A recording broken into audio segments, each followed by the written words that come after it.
Edwards is absolutely aware of the anniversary and would like nothing more than to celebrate it in Victory Lane. Dave Burns?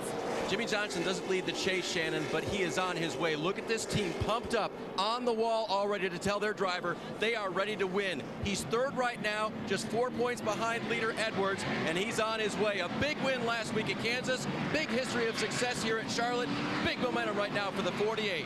Watch out, here they come. Dr. Jerry Punch. Well, Dave, a few weeks ago, a very frustrated Tony Stewart told me that, he didn't know if this team even belonged in the chase because they were enduring a 32-race winless streak. Then he promptly went out and won the first 2 races in NASCAR's version of the postseason playoffs. But after finishing 25th at Dover and 15th last week at Kansas, tonight at Charlotte, once again, there's that word, a very frustrated Tony Stewart is back in a very fast race car. So for the other 42 drivers in the field, it's going to be one heck of a fight. Alan? Thank you, Doc. Getting set to see a lot of sparks fly here at Charlotte tonight. I wasn't talking about there. I'm talking about from under the race cars when they wave the green flag. Fans are ready. And we're about a half a lap away from the start of tonight's race.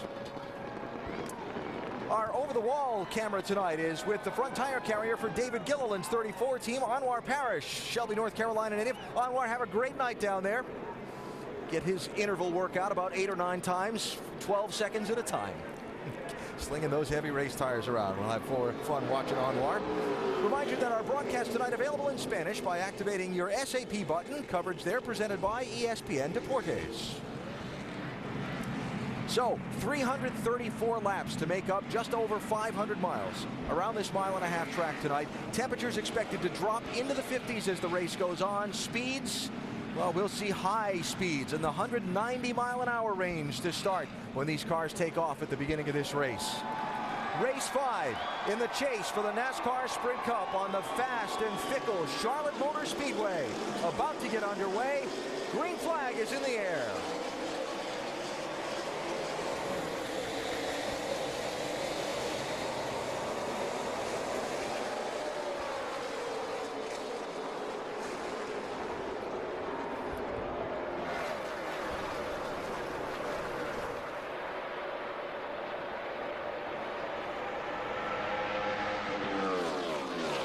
Listen to those engines scream off into turn 3. Well, Tony Stewart got a great start there. You see Matt Kenseth right on his bumper, but Tony's shown a lot of speed all weekend with this 14 car. As the pole sitter, Stewart had the right to choose inside or outside lane for that start. He chose outside lane. See if that becomes a trend on the restarts through the night. Ryan Newman in that white car with a lime green spoiler riding the rim. Trying to get a spot there from Greg Biffle, which he'll do. Biffle in the 16. One of the cars that looked really good in practice. There's another one that looked good. Casey Kane in that 4 car up on the high side trying to make it work early on. And now Kane running in 9th spot. Challenged there by Trevor Bayne in the 21, the Daytona 500 winner. Trevor's got that cool paint scheme there. You see him getting just a little bit loose through the corner. Looks like Casey Kane might be able to get by him. But Trevor's got that paint scheme on there with Glenn Wood on the hood. Famed Wood Brothers team. The car for which Trevor Bayne drives. And being challenged there by David Reagan in the 6. One of David Reagan in that UPS Ford, one of his best racetracks. Finished second here in the 600 back in May.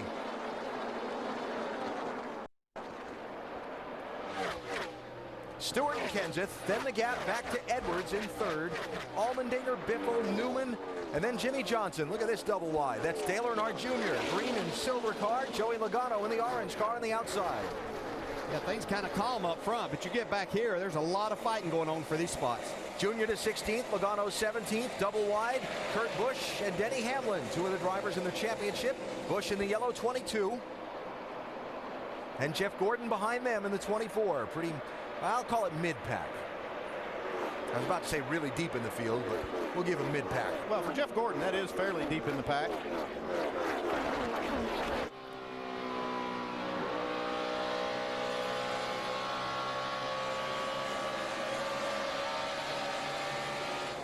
So Dale, most of the practice for this race was done in the late afternoon and early evening yesterday. conditions. It's a little bit later in the night now. What are these drivers feeling? What are they seeing in these opening laps? Well, the one good thing about that is you know that you're going to get more grip with the race car at this time. So it's not like a situation maybe that you practiced with a cool racetrack and you got sunshine and much more temperature. So I think this is an easier situation, but you will have to make some adjustments, especially early on in these pit stops. And this time of year, you don't have near the transition with the racetrack that you do earlier in the year when you have the sun on it, even at this time of night. So it's been dark for a while. The track's cool. Speeds are high. Here comes Greg Biffle in that 16 on the move. Yeah, a lot of people pointing towards Greg Biffle from practice yesterday. Said this is a car that you better watch. We know that the drivers that are fighting for the chase, they want as many points as they can get, but it could be people like Biffle and Allmendinger that really get in the mix and separate them as far as the points go. That's fourth place Biffle just moved into. Hard to believe it's been over a year since he won a race, but 2011 season has been one of running well, leading a lot of laps, and not being able to finish it at the end of the day. Jimmy Johnson had a lot of people talking about disappointment in 2011. Certainly in this championship till last week. The last 2 weeks. Man, last week, I'm telling you, he put a whooping on him. And I'm watching him tonight just to see if we see that kind of performance again. I mean, he was really head and shoulders better than anybody last week as far as speed. Looks like it's pretty good right now, too.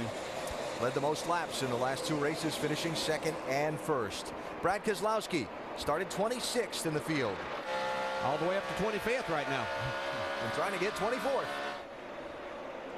And I talked to his crew chief Paul Wolfe earlier in the day, and he said, I don't think against this much competition we're going to be able to just drive up through there. We're going to have to do some things with strategy on pit road to get some track position. And he's one of the best strategists on the pit road. I really believe that they execute a race and the calls better than anybody. I mean, even though they've only been, this is their first chase, so they're new to this series, but they do a really good job of managing a race. I think it would be easy to say if you can pick up 4 or 5 spots on the racetrack during a run and then some strategy that might get you literally 8 or 10 possibly, then that's how you manage the race a little bit better. You'll have enough pit stops and things to make everything happen the way you need to. Just underway at Charlotte, Tony Stewart has led all of the laps so far, but we've only run 11 of 334 in the Bank of America 500. Back after this message and a word from our ABC stations. 189 mile an hour average lap. Pretty quick. That's down in the mid 28-second bracket. And NASCAR fans voted at sprint.com/speed on the driver they wanted us to go in car with. Jimmy Johnson was the top choice. Here's our Evo Cam. We listen in.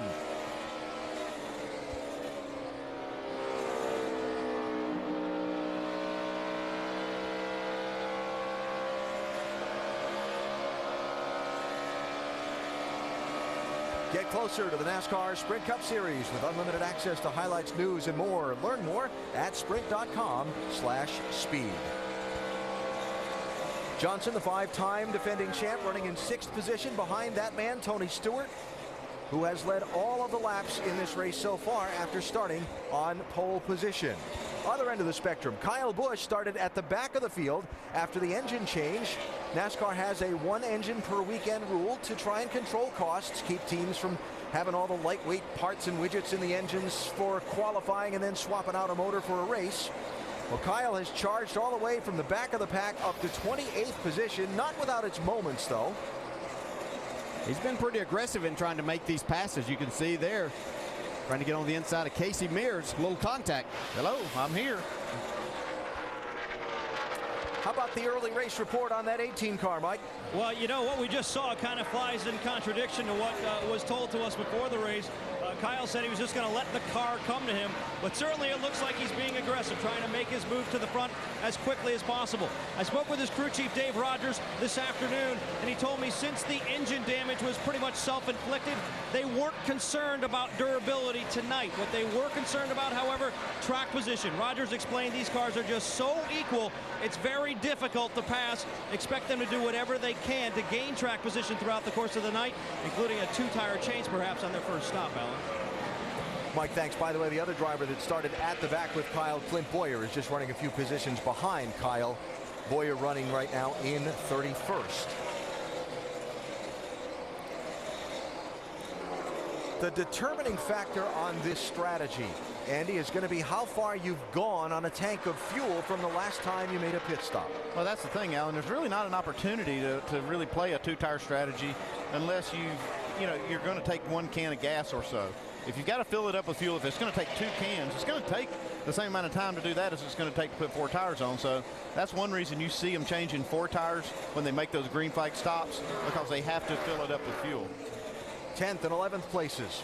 Paul Menard, Brickyard 400 winner in the 27. Daytona 500 winner Trevor Bayne in the 21. Now watching the lap times, Trevor Bayne's got a pretty fast car. I looked down a few times and he was first or second fastest car on the track for a few laps. Shannon? And Trevor Bayne said the car was fast all weekend. Obviously, that showed in his qualifying effort. Now it is getting tight, especially entry to middle. He also radioed in and said he thinks he may have brushed the wall. The thing with a young driver like Trevor Bayne is that he has no really experience in these cars at night here, so he didn't know how much to adjust and tell his crew to adjust on this race car. Yeah, he's run the nationwide race, but these things have so much more horsepower, drive quite a bit differently too. Sorry, you see the picture on the hood of the car. Glenn Wood being inducted into the NASCAR Hall of Fame. That paint job on the car, for long-time fans of NASCAR, is the same as it was for Glenn's last win as a driver. July 13th, 1963. They went out and had some uniforms made. They found the pattern and the guy who made the original 1963 uniforms and had some done for some of the original members of the Wood Brothers team, and that's the look from 1963. Yeah, a lot of family members there and people that have been within that organization a long time. Recognized a lot of those faces. The 2 years that I had to work with the Wood Brothers made them basically friends and family of mine for life. So great to see Glenn Wood being honored for all he's done for this sport. Those are some cool uniforms. Oh, really look good, don't they? 5th and 6th places, A.J. Allmendinger in the Richard Petty Motorsports 43, and Jimmy Johnson trying to pick his way toward the front in that fast 48. A.J. Allmendinger having a good run here. We saw him in practice yesterday. His car's really fast. This is one of the racetracks. He likes the banking and the grip that you get here. Look for him to stay up front most of the night trying to get that first victory. But for now, he's going to go a spot further back. Well, there's no reason not to get behind the 5-time champ and see what he may be doing that you can use to your advantage at some point in time. Jimmy Johnson, a little bit closer to the front, up to the number 5 spot. That 48 car started back in 9th position. The Bank of America 500 just underway. Tony Stewart leads early.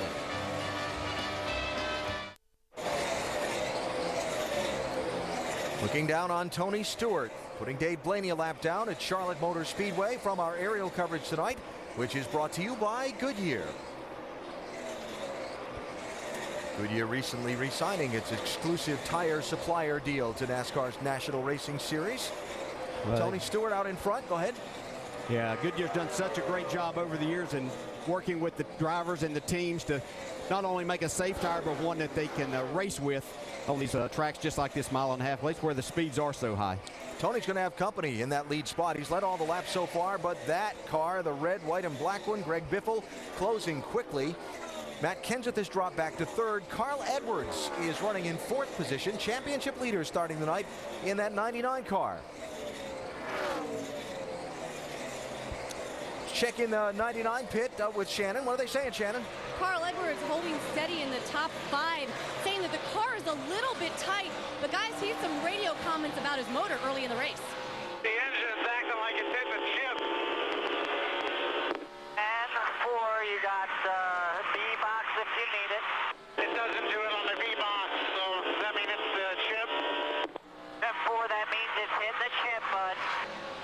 Well, you heard him say in the chip. They did switch back to the A-box, and the team has assured me that nothing's going on. But for more on this and an explanation of what's going on in that car, let's go to Tim Brewer in the Craftsman Tech Garage. Thanks, Shannon. What they're referring to as a chip is actually mounted in the ignition box. Now, when Carl flips a switch on the dash, he goes from the A box, which is here, over to the B box. But what we have right here, this is a module that we can insert. And what that does, it restricts the RPMs that the ignition box will let the engine turn. And like we said earlier tonight, as it gets cooler, RPMs are going to go up. But apparently Jack Roush has got a low gear in that car, and he's already turning a lot of RPMs. But by going to the second box, you eliminate that restriction of RPMs. AB? Tim, thanks. Yeah, I mean, that's just a way you got two completely separate ignition systems, so you can set one box in one system to let it turn a few more RPMs and another to kind of limit it. So it's just a good way for the teams to manage that. Now, going to begin to see pit stops not too far off here, so we're going to take a quick break, come back so we're ready for those where a lot of track position can change hands, particularly at a green flag pit stop. Greg Biffle closing on Tony Stewart for the lead, approaching that first trip to the pit lane for service here in the Bank of America 500. Back at Charlotte Motor Speedway as the race for the lead hits pit road. Tony Stewart 14. Greg Biffle had closed up on his back bumper in that 16. Now they'll both pit along with a wave of others for the first time in this race at lap 43. Mike? And Greg Biffle, they've been telling him throughout this run that he has the fastest car on the racetrack, although he is running second. No adjustments to the race car, just 4 tires in Sunoco race fuel, Doc. Tony Stewart, 4 tires, Sunoco fuel. Said I'm a little bit free from the center exit. 1 round in the left rear. Stewart down and away here on that stop. 13 seconds. Dave. 17 car Matt Kenseth on pit road, 4 tire change. It was tight. He was sliding the right front. Very concerned about that. They'll fill it full of Sunoco fuel. Make an air pressure adjustment. Doc. 29 car Kevin Harvick said car a little bit tight, middle loose on exit. On pit road. There is Harvick on exit. 88 car. Dale Earnhardt Jr. 4 tires, fuel. Earnhardt coming in. That's the plan. Dale completing the car a little bit better on exit. Needs to turn better center of the turn. Earnhardt getting left side tires, getting completely full of Sunoco fuel. No other adjustments. Light air pressure. There's Jeff Gordon getting his stop. 4 tires for Gordon. Said the car would not turn, but didn't want to get it looser coming on exit. Shannon. Well, your points leader, Carl Edwards, he's in his box. He says it's just a little bit tight. Wedge, air pressure, and a little bit of tape on the front grille.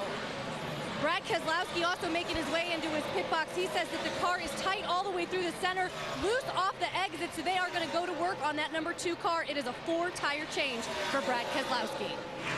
The 2 cars that were ahead of Jimmy Johnson already pitted, so he stayed out and led a lap. He gets 1 championship point. Track bar adjustment for a car that was a tick tight into the corners. Alan?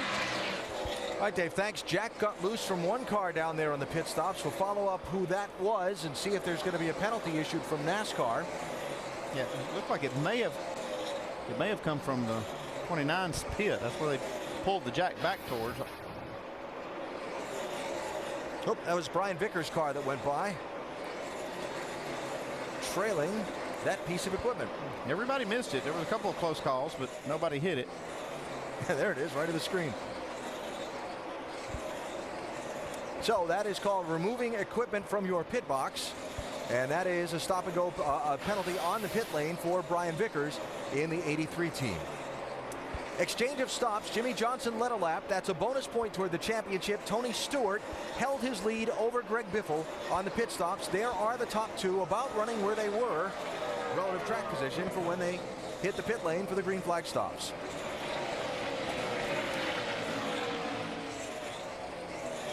Not familiar with the scoring system? When you lead a lap in a NASCAR Sprint Cup race, or you lead the most laps in the race, you get a bonus point toward the championship.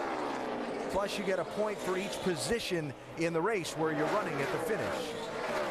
So these laps very important for Tony Stewart, leading for a number of reasons: to establish he has the car to beat tonight, and to try to get that extra bonus point as he tries to make his way towards winning this championship. Also, Matt Kenseth and Carl Edwards led a lap.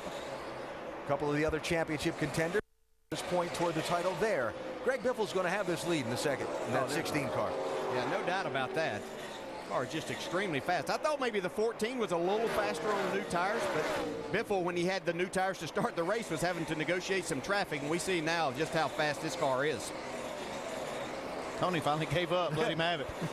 That's called, okay, go ahead. I give. Yeah, this isn't the point in time to be fighting over that spot. At the moment, as much as Tony would like to add to his number of laps led, he'll fall in behind Biffle and see if he can hang with him for a while.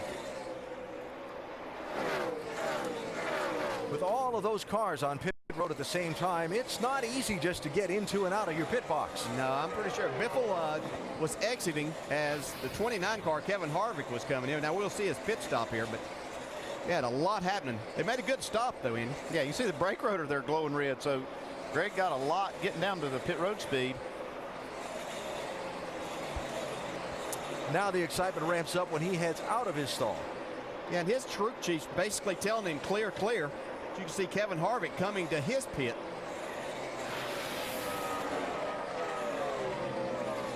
Had to make the move between cars there and keep from banging those fenders and caving anything in on a tire. So Greg Biffle out in front of Tony Stewart now, reversing the track position from before. We're back to the Bank of America 500 after this message and a word from our ABC stations.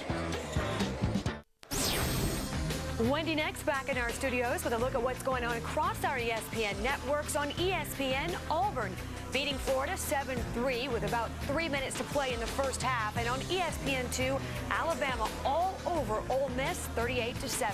Now back to Charlotte with Alan Bestwick. Alan? All right, Wendy, thanks. And looking at the man who has driven from 5th starting spot up to lead tonight's race 5 in the chase for the NASCAR Sprint Cup. One of the guys not involved in the NASCAR Championship this year, Greg Biffle. That much of an advantage between he and Tony Stewart, 16 and 14. It's about 2 seconds back to Matt Kenseth, who runs in 3rd. Yeah, see Jeff Burton right there in front of Greg Biffle. He caught him quite a while back and hasn't been able to put him a lap down. So it looked like Jeff Burton had a pretty decent car in practice yesterday, but has fallen way behind here now, but is able to stay in front and not go that lap down yet.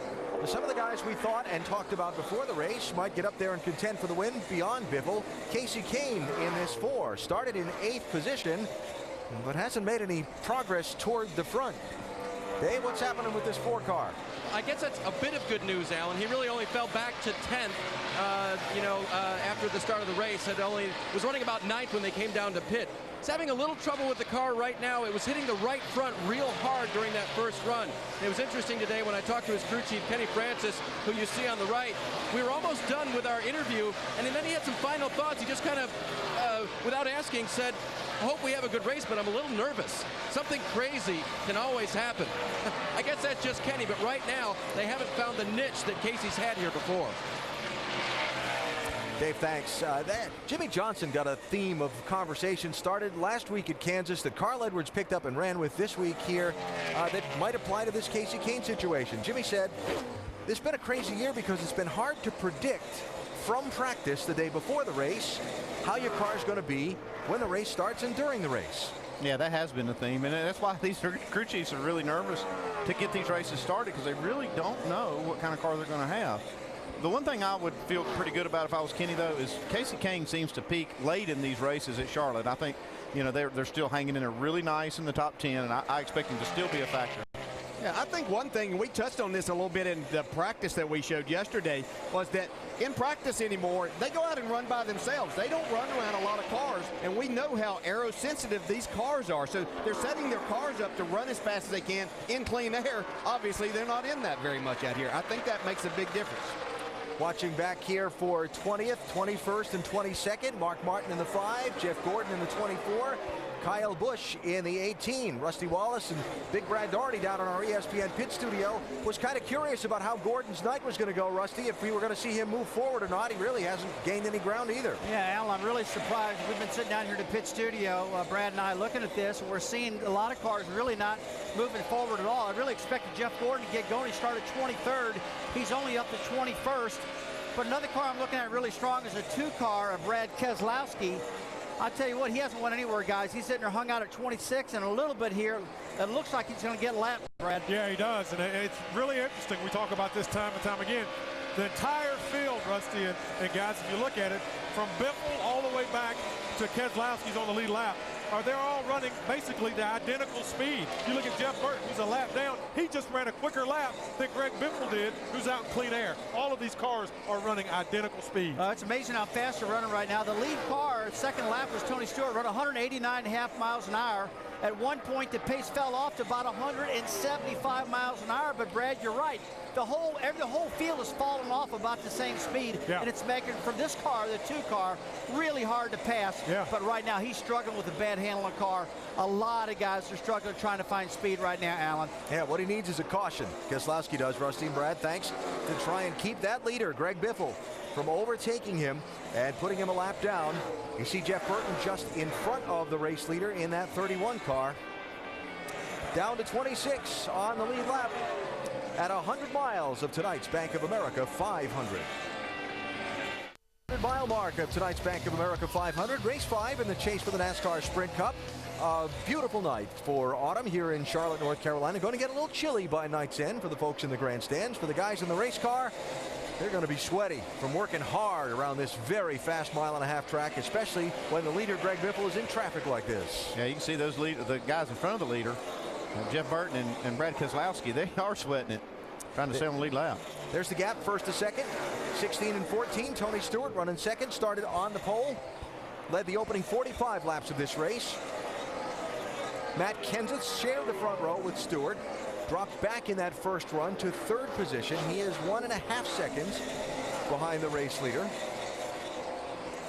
And behind Kenseth is where we begin to go up to speed with Nationwide Insurance. How about we start with the 5-time champion running in 4th place, and Dave Burns. And a race car that's just a bit free now, Alan, but in a good way. It's very balanced for him and staying loose enough to have a little fun with the crew. Here's his last report.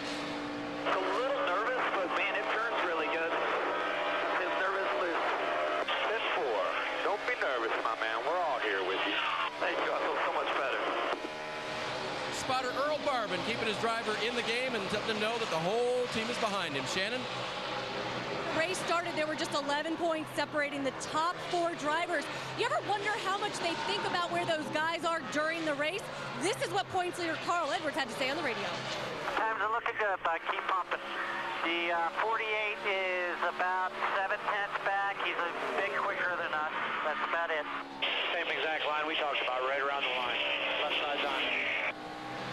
And you hear that line, he said he is watching where Jimmy Johnson is on the track and watching where he is in the points. Mike? Shannon, A.J. Allmendinger started 4th, but he's fallen back just a couple of spots, rolling around at 6th right now. He radioed in not too long ago saying he feels like he's losing the track. They're not keeping up with it. Greg Irwin, his crew chief, radioed back saying we're going to go back on the adjustments we made on the previous pit stop. Just behind him, David Reagan. Reagan started 11th and right now is inside the top 10. Caution, though, on the racetrack, Alan.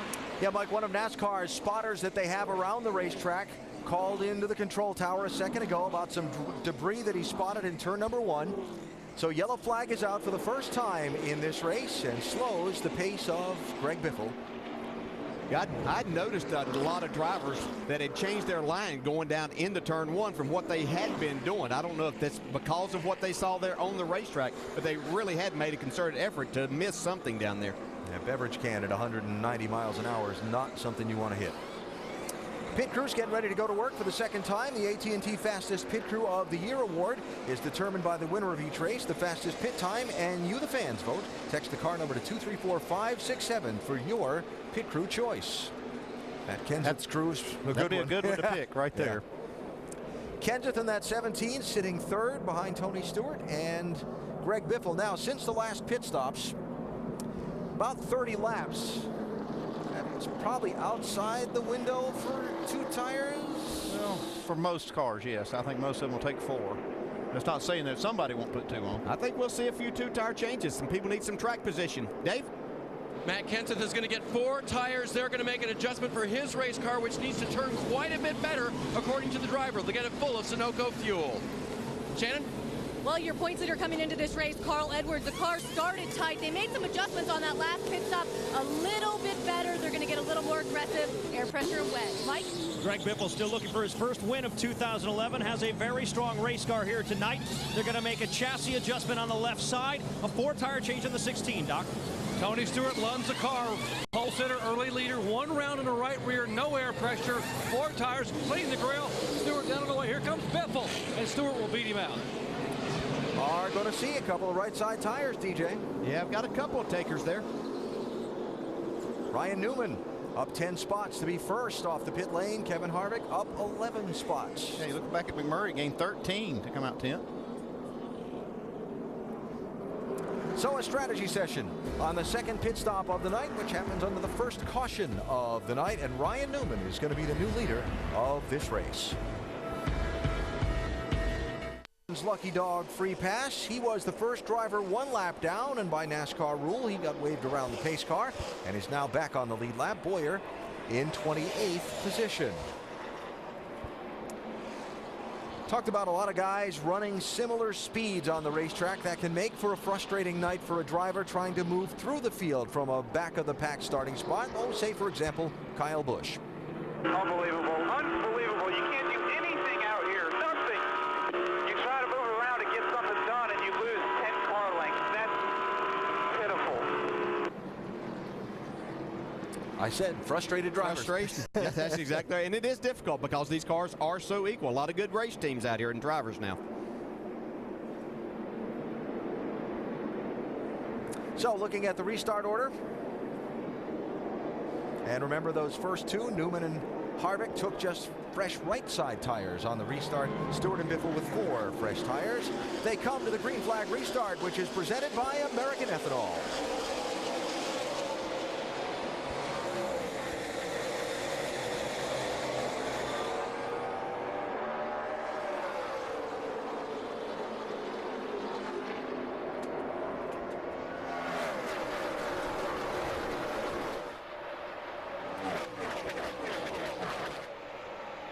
Nobody able to break free yet.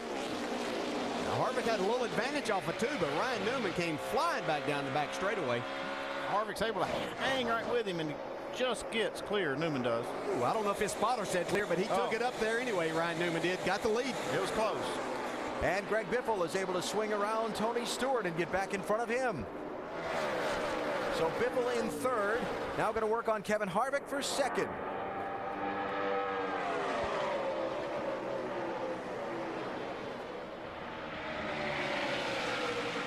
And if the bottom won't open up, try the top. Look at this.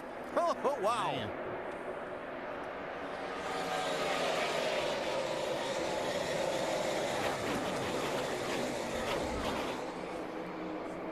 How about 184 miles an hour that last lap? That's the average speed. That includes slowing down for the corners. Incredible. Yeah, the grip that they have here and the horsepower these race cars are making, just incredible how fast you can go around here at night. Denny Hamlin 11, Trevor Bayne 21, 10th and 11th spots. And your lead getting tight. Here comes Tony Stewart for 3rd also. 14 car underneath Kevin Harvick. Matt Kenseth, Jimmy Johnson lined up there to try and keep that 29 to the outside. And up front, no contest. And I think that's might be what we see with 4 tires here tonight, Andy. On these Cup cars having all that horsepower here, I think you're going to be at a disadvantage with 2 tires, especially with that many laps on the left. And especially with Greg Biffle on 4 tires. Yeah, I think that may be more of it, huh? Yeah, he's got a great car tonight.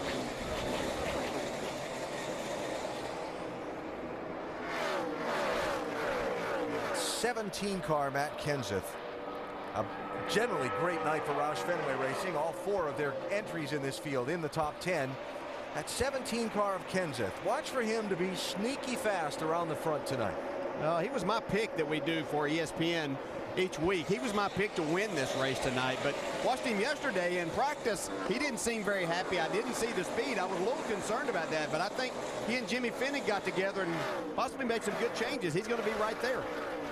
Dave, what are they saying about Matt's car right now? DJ, you're nice not to call me out after our production meeting today. I wouldn't do that, buddy. Talked to Jimmy Fennig this morning, who told me they weren't going to be that great tonight unless they could really work on the car. And as he gets around Newman for that spot, they have made some significant changes.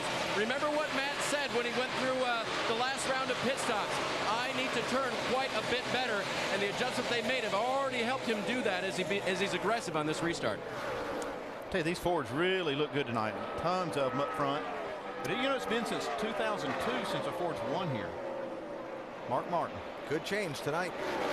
Yeah, Doug Yates has been working hard getting some more horsepower for this chase. I think they've got that part figured out. It's just getting the aero right and getting these cars to turn. If you get them to turn in center where you can utilize that horsepower and throttle, then you can make a lot of time here. Look for Matt Kenseth to be up front even more. Oh, Carl Edwards, little bobble there. Got those left sides perhaps down off the banking and had to gather it back up there in 1 and 2. Shannon, we heard from the 99 before, talking about his engine a little bit, watching the 48 car. What's the latest there? Well, you just mentioned those left side tires. That is exactly what his spotter, Jason Hedlesky, just told Carl Edwards. He said your tires, your left side tires are down on that white line, and that is what he's been watching Jimmy Johnson and all the guys at the front of the pack do all race. That's what they've been working on. It's been tight, and it looks like they're getting there. Doc? And Kevin Harvick, who watched the nationwide race last night and saw some guys put on 2 right side tires, and it freed them up, and they held her on. Not the case for him tonight. 2 right side tires and an air pressure adjustment. Thought it would free him up. He is absolutely plowing, to quote Kevin Harvick. He restarted second and has now dropped back to 7th and is just hanging on. See the car just plowing up across the racetrack, trying to keep it out of the water, guys. Tight when the front tires don't want to grip and the car doesn't want to turn into the corner. Loose the opposite when the front end grips and the back end doesn't. It wants to spin out in the corner. Taking a wider arc, running that high line, that might help it a little bit. But, man, when you got a car that's tight and pushing like he's talking about, there's just nothing you can do but let off the throttle. So, Mr. Crew Chief, let's talk about the net on the strategy, right? Kevin Harvick was 13th when he came down pit road for the stop. Took just the right side tires, came out second. Where he slides back to before the next caution flag or pit stop will determine the success or failure of that strategy call. Yeah, and you're watching not only what your car's doing, you're watching what other guys have done with 2 tires. Right now, we got the 39 car Newman. He's running 5th. It doesn't look like it's really paying off that well. I mean, I think it's like we talked about when they pitted. They'd almost run too many laps on the left sides to make it work. And I think we'll see this strategy work when they have less laps on the left side. Yeah, and sometimes you put these 2 tires on, your left sides are already built up air pressure. It's going to make your car tighter. Now you go put 4 tires on the next time. How do you adjust it? What are you going to do? That's the problem. That's the problem. The Rolling Science Project. It is a NASCAR race car. But Kevin Harvick, second in the championship by only 1 point or 1 position on the racetrack in a race. Starting this one, he won the 600-miler here Memorial Weekend. He's got some work to do to get back to the front. We're back after this message and a word from our ABC stations. All based in and around the Charlotte area for the most part. Most of the drivers live in this area as well. Pretty rare thing in this business when you get to race and then sleep in your own bed later that night. Yeah, right there's your graphic, how we're tracking these guys that took 2 tires. I don't see anybody on that list that's running lower than where they came in. So far, it's not too bad. Rusty, what do you think about 2 tires? Well, I'll tell you what, guys, I was willing to take the gamble and go for it if you needed some track position. But, man, it does not look like the 2 tires are working right now. I mean, that's a great graphic you just had. I mean, Newman starting first and Harvick second. Now they're 5th and 10th. I mean, those guys leading these things are running, you know, much faster. So I think late in the race, the gamble wouldn't work. That's just my opinion right now for what I'm seeing. Yeah, you're a 4-tire guy, though, Rusty.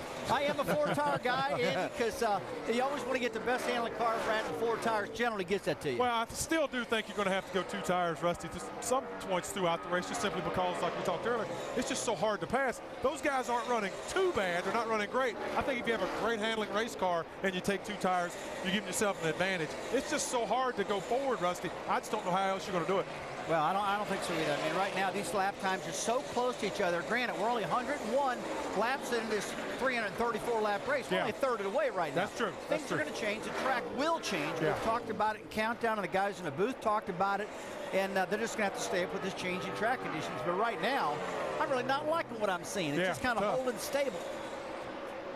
Better keep up with that 18 car on the night. We just saw Kyle Busch pick up another spot.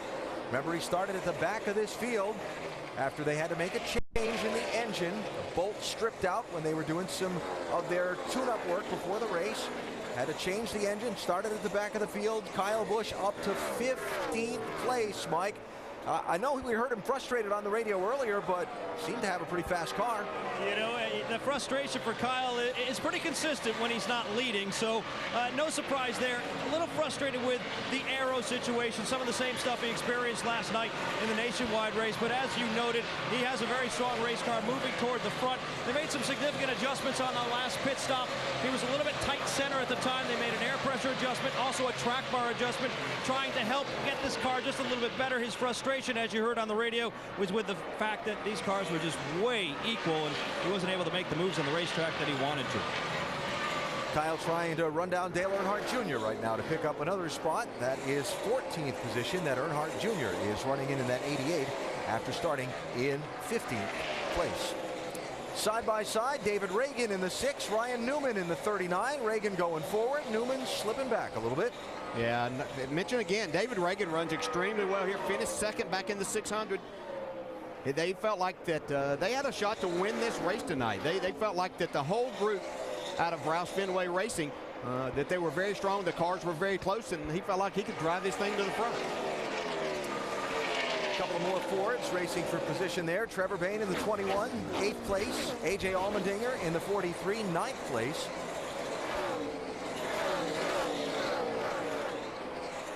They were a bit closer a minute ago, and Allmendinger had his hands full.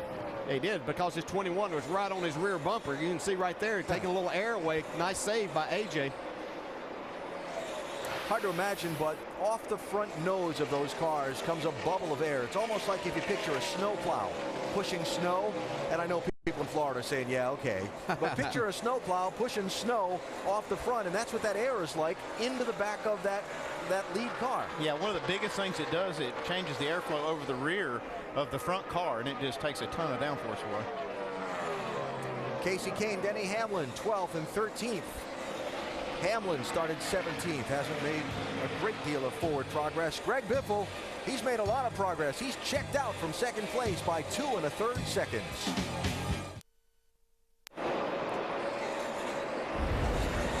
Bank of America 500, Charlotte Motor Speedway, race 5 in the chase for the NASCAR Sprint Cup. We're past 150 miles, and a couple of positions have just changed hands. You are looking at Dale Earnhardt Jr. in the 88, now running in 16th. Instead of 14th, he was just a second ago. A little moment down in turns 3 and 4. Courtesy of the front bumper of the 18. Had to get completely out of the throttle coming off the corner, and he lost another spot to Martin Truex down to 1. Inside, all clear. He's over in there about 4 car lengths back here, all clear. And remember, there's a couple second delay on that radio from what the driver's actually hearing, so it wasn't the spotter just saying inside when he was already inside him. No, and what he was talking about, Kyle Busch is driving so much further into the corner. I've watched him with a number of cars that he's caught. He's getting down in there, getting them loose, or either just barely touching them. The spotter doesn't have time to say anything that he's even there. So that's 29 positions that 18 car has picked up since the start of the race. By far the biggest mover in this field. Scoring serial on Kyle Busch. Forward, forward, and forward. Now, a couple of other guys who have not moved forward at all in this race. Jeff Gordon, Brad Keselowski. Keselowski in the 2 started 26th. He's running 26th. Jeff Gordon in the 24 started 23rd. He's running 27th. Just hanging out right now. Not where they want to be. No. Yeah, I'm really surprised. By the 2 car in particular, he was really fast in practice on Friday and really felt like they had a really good car yesterday in practice. I expected to see them moving forward. Let's get an update on both of these cars. We'll start with Shannon. Well, they have been getting very aggressive with their adjustments on this 2-car. Track bar adjustments both time they've come down pit road, including air pressure, just really trying to fix it up, and it is going nowhere. Brad says nothing will make the car turn. He did radio into his crew chief and say, Paul, I am patient. I know you can fix me up. And this is what these 2 guys have. They have great communication, and they have a lot of confidence in each other. Doc? And we mentioned that Jeff Gordon started 23rd, moved all the way up to 20th, and now is back in 27th position. As to what's going on with the car, well, listen in. Hey, Alan, Alan, it looks to me like the track is laid rubber, and what's happening is it's just losing grip. So when you're in the rubber, it won't turn, or it gets loose, or whatever, it does. So I don't know what to tell you. Now, the not turning part, he said just a moment ago that the car is really tight on landing. When it lands coming off the corner, it's tight and will not turn. He's also very upbeat and positive with the crew a moment ago. He said, guys, we're really not that bad. Quite honestly, it's just hard to pass out here, but we're going to get there. But we're really not that bad as you look at where we're running right now. Alan? Doc, thanks. Jeff Gordon had the engine failure in the closing laps of last Sunday's race at Kansas. It dropped him all the way from 19 to 47 points behind the championship lead. That's more than a full race behind the leader as you look at a race for second now. Matt Kenseth, 17, trying to get by Tony Stewart. So Gordon can't afford to have a bad. I mean, he's not out of it the way he started the night tonight. But another finish in the 20s while the guys he's racing for the title finish up front. Now, he's out of it if this is the way they're going to run. He's got to run better, Alan. You're right. He's got to get up there and lead lap and win some races to get back in it. He's got to win 3 of these last 6 races, and what we're seeing right now is not going to get that done. He says they're not that bad, but they're not that far from getting lapped here. So they've got a lot of work ahead of them, but it'll take 3 wins, and that may not even do it because he's got so many talented drivers to climb over as we start getting pit stops here. Well, speaking of running poorly, Jeff Gordon, one of a few cars that have decided to short pit, stop earlier than the full fuel run would get them in the car because it's not handling like it needs. Doc? Exactly. You heard him talk about how the thing would not turn on landing, and it was loose when he was getting in some of that rubber that the track is laying down. How hard it was to pass, so why not come in and go ahead and make adjustments on it? Get 4 fresh Goodyears, fill it full of Sunoco fuel. All that weight in the back of the car will also impact the handling. Great pit stop. Less than 13 seconds. They burn. David Rudiman is in right now, guys, and they're already gone. A quick change for them, 4 tires and fuel. And now that the first guys have made the move to pit road, you're going to see the land rush. Junior's in, Doc. Dale Earnhardt Jr. on and off pit road, talking about the car being tight in the middle, would not turn. Quick adjustments. Everybody starts coming once they see one leader come in. Everybody else come on to pit road. Kevin Harvick, we told you how the 2-tire right side tire change did not work. The car was plowing, meaning it would not turn at all. This time, it is 4 tires and a major air pressure change. Shannon. Well, they are going to go to work on this 2-car of Brad Keselowski, the Cinderella story of the season. He is not having a good race. Ford, he's going to make an air pressure adjustment on that 2-car. Dave. Casey Kane is in. The car just a little bit loose. They were talking about working on the right front to get the splitter just a little bit more working out of the car there. 4-tire change for Kane. 17 of Matt Kenseth is on pit road. He said, I want it to turn a little bit better, but I cannot be any looser. They're going to make a chassis and air pressure adjustment to try to help Matt. Mike. Greg Biffle extremely happy with his race car. No changes on it whatsoever. Just 4 new tires and a load of Sunoco race fuel for Biffle. Team now completing its work on the left side of that car. Dropping off the jackies away, Doc. Tony Stewart, there will be a chassis change on the left rear. Tony said the car starting to get a little bit tight. Sparks from the car. 4 tires, he's down and away. Carl Edwards in his pit box. They are done with the pit stop. 4-tire change. 2 rounds up on the track bar to try to free him up. Kyle Busch is the leader, not yet having pitted under this round of stops. Here's David Reagan. Mike. And David Reagan on pit road. Car just a little bit free. He'll make an air pressure adjustment and a 4-tire change to the 6. AJ Allmendinger in. He'd been complaining throughout the course of this run that his car had been a bit edgy. They'll make a chassis adjustment, also a 4-tire change there. Kyle Busch now on pit road. He has been having some problems with making passes, complaining a little bit about an aero push. He'll roll down pit road, coming to make his stop now. We expect another 4-tire change on the 18 car as he slides into his box now, locks up the brakes. The team going to work on the right side of that race car. So mostly through the cycle of pit stops, and the man who has had what appears to be the strongest car tonight is about to make a new visit to pit road. Greg Biffle is missing a lug nut on that 16 car. NASCAR rule is you must have all 5 lug nuts installed. Got 3 total lug on the left rear, 4,000. on that car, and apparently the officials spotted when he left. They were missing one on the left rear.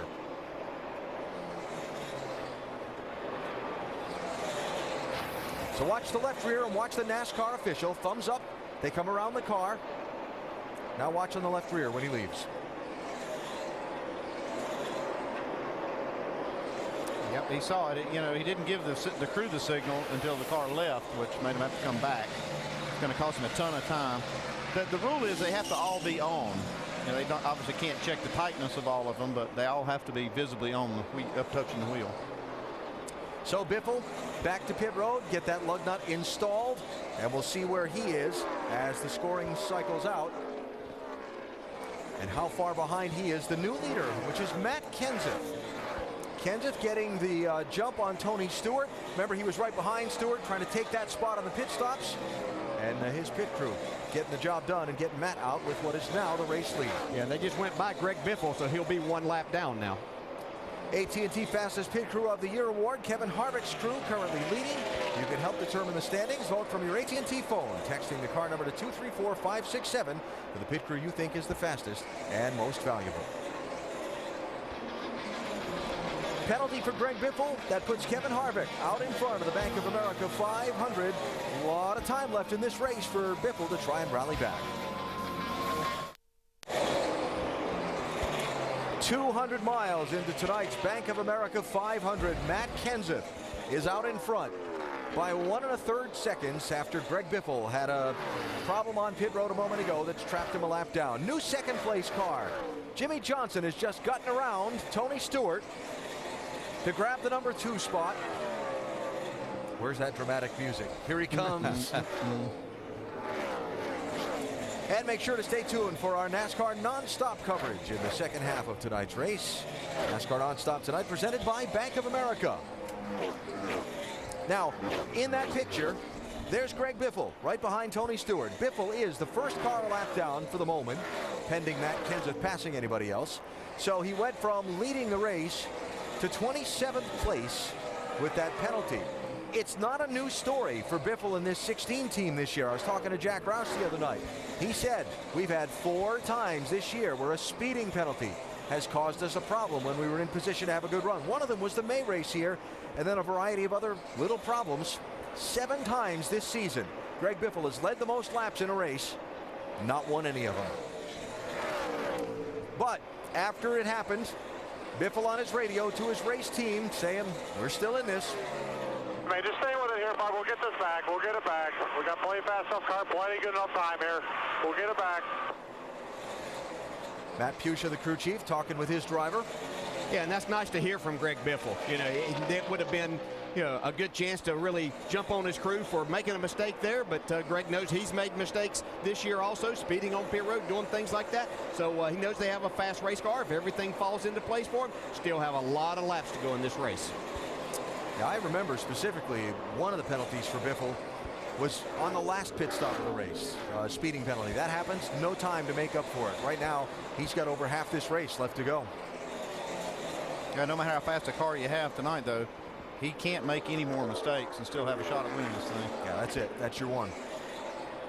Too many good cars out there.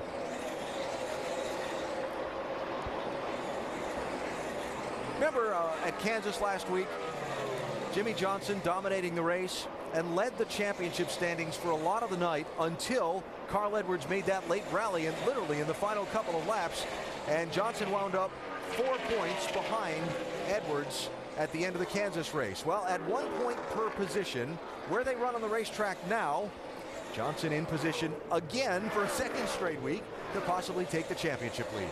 But, you know, just the way that thing ended last week is why we can't really pay attention to that one. That's right. Because it changes so fast.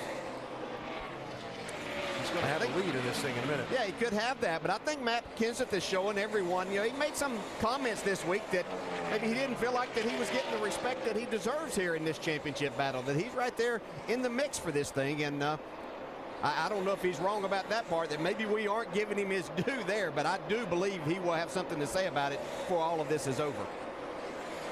While we watch Johnson stalking Matt Kenseth away from the lead a minute ago, watch this right in front of Kenseth. That's Hermie Sadler in the 71 and Bobby Labonte in the 47. That's why the 48 was able to close up quite a bit. Matt getting out of the throttle and making sure everything was okay in front of him first. So Johnson stalking the leader, Matt Kenseth. Still shy of halfway in the Bank of America 500. Back after this message and a word from our ABC stations. 80-mile-an-hour pace down to the pace car speed of 55 miles an hour.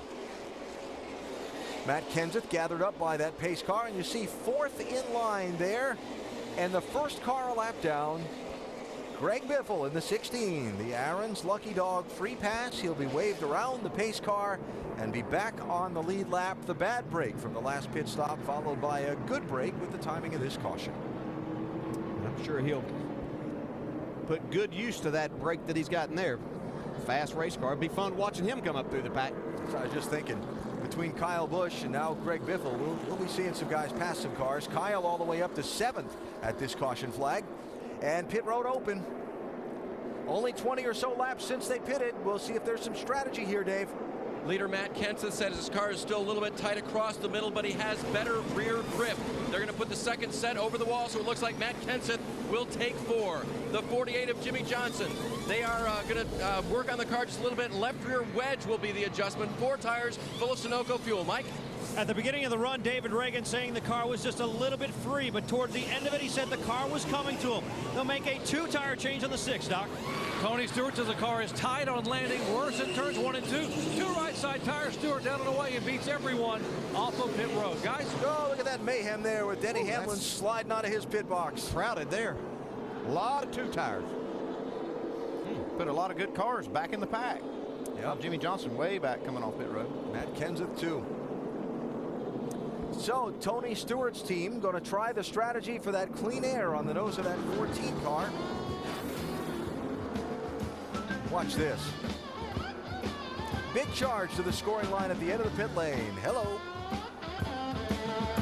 Put the lights in here. 1992. This race in the championship became a night race back in a few years ago, 2003. Jeff Gordon. Extra time on pit road, Doc. yeah, third time he's been in under the yellow this time, Alan. First time right side tires, second time left side tires, and this time they came in and put a rubber spacer in the right rear spring to try to help the car with the problem he's been having with tight in the middle and then tight on landing, so they can get the car to turn better for Jeff under throttle. So 3 pit stops under 1 yellow flag, guys. Taking a swing at it. Gordon and Brad Keselowski about to be put a lap down in that last run. The caution kind of saved him and gave him a chance. So Tony Stewart first off the pit lane. We saw a whole pile of teams go for just right side tires, and when that happens, the pit road can get a little congested. A little bit tight at times.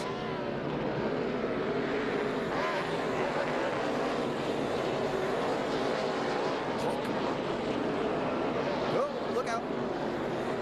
Watch that 11 car swing out of his pit stall. Whoa, baby. Man, that's pretty crowded down there. Yeah. Only so much room to get out.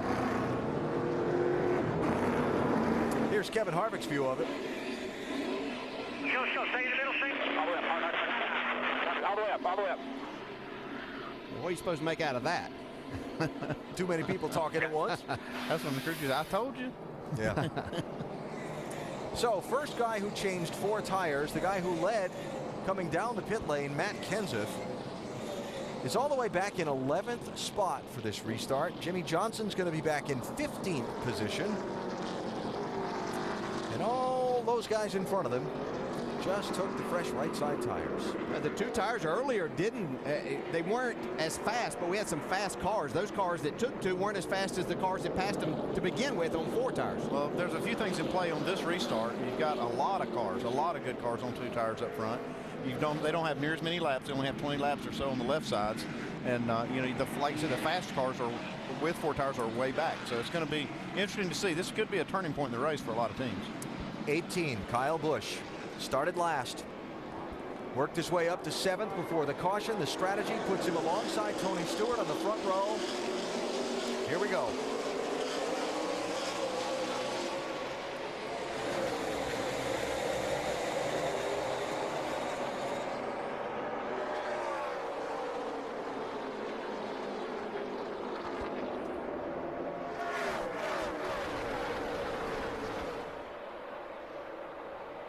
little side draft in there from Smoke. Playing a few games there. Kyle went back on his left rear there.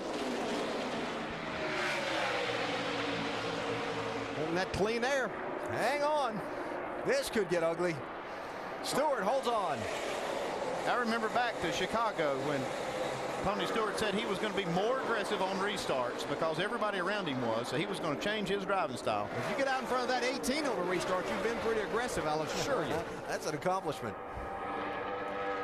Oh, check this move out. Look at this. Danny Hamlin in that 11 car.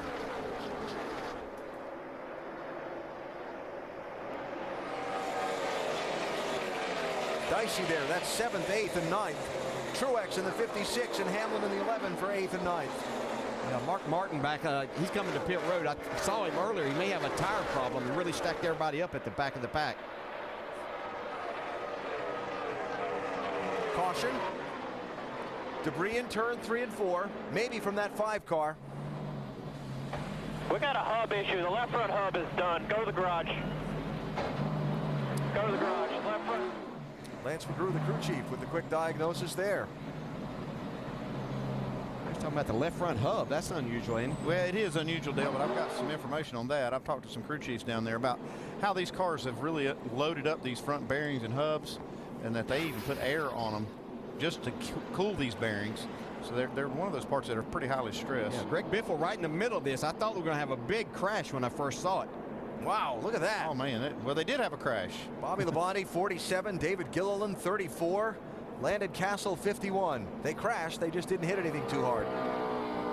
Hit each other. Inside. Inside.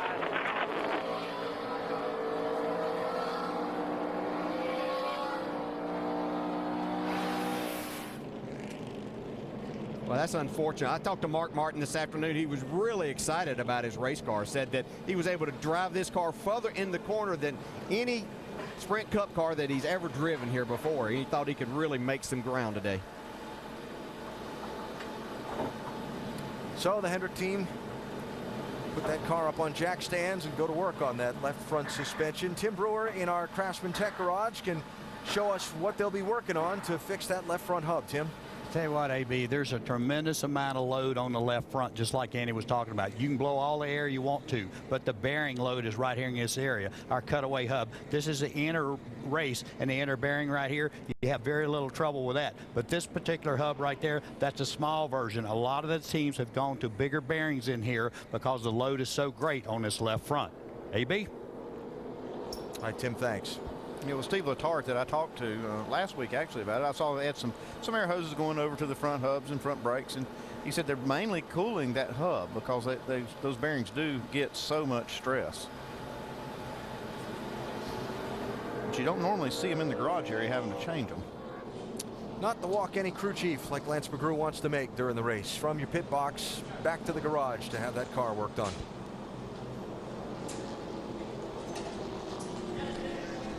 And that is certainly not where any driver wants to be sitting. No, it's very frustrating, and you know that they're going to get it fixed here. You're going to be a lot of laps down, but you have to go back out and make laps, and no fun whatsoever as a competitor. So Mark Martin behind the wall. Joining Robbie Gordon, Michael McDowell, Travis Kvapil, David Stremme, Andy Lally, and Joe Nemechek, who all dropped out of the race in its opening laps. Just a couple of lead lap cars pitted under this caution flag. Jamie McMurray, Jeff Gordon, Greg Biffle among them. Reminder, heard from Paul Page a little bit ago about that NHRA Arizona Fall Nationals qualifying late night tonight, and the finals Sunday night. Both those on ESPN2. The season finale for the Eyes on IndyCar World Championship. That is in Las Vegas. ABC, Sunday, 3 Eastern Time, presented by Sunoco. Our NASCAR Now Monday Roundtable, 2:30 Eastern Time Monday. We'll discuss all the issues and events of the racing weekend in NASCAR. And then next weekend, Talladega. Here we go. ESPN 1 Eastern Time, 1 week from tomorrow. Well, Doc, Tony Stewart's going to try and hold off Kyle Busch on another restart. Well, Darian Grubb, you guys made a gutsy call. You talked about 2 tires this morning, and you did it. You said that clean air was so critical. Yeah, it definitely is. I'm glad we did it since the top 10 cars behind us, they all did the same thing, gave us a little cushion to those guys that have took 4. So Tony's doing a great job on Mobil 1 Office Depot Chevy, and hopefully he can keep it up there. All right, the Gary and Grubb is making the call, and they said if we can get 2 tires and we're in the top 4 coming out, we're good. If we're 5th on back with 2 tires, we're dead in the water. We're just going to fall backwards. So they made it work, guys. Doc, thanks. But as hard as Tony Stewart had to race to fight off Kyle Busch on that last restart, gets to load up and do it again. Well, he wasn't the only one. They was racing all the way back through the field. I mean, 3, 4 wide. And this is when you kind of hold your breath. Yes. First few laps on a restart like this at this racetrack, and you're waiting for that one slip in the crash that sweeps up 5 or 6 cars.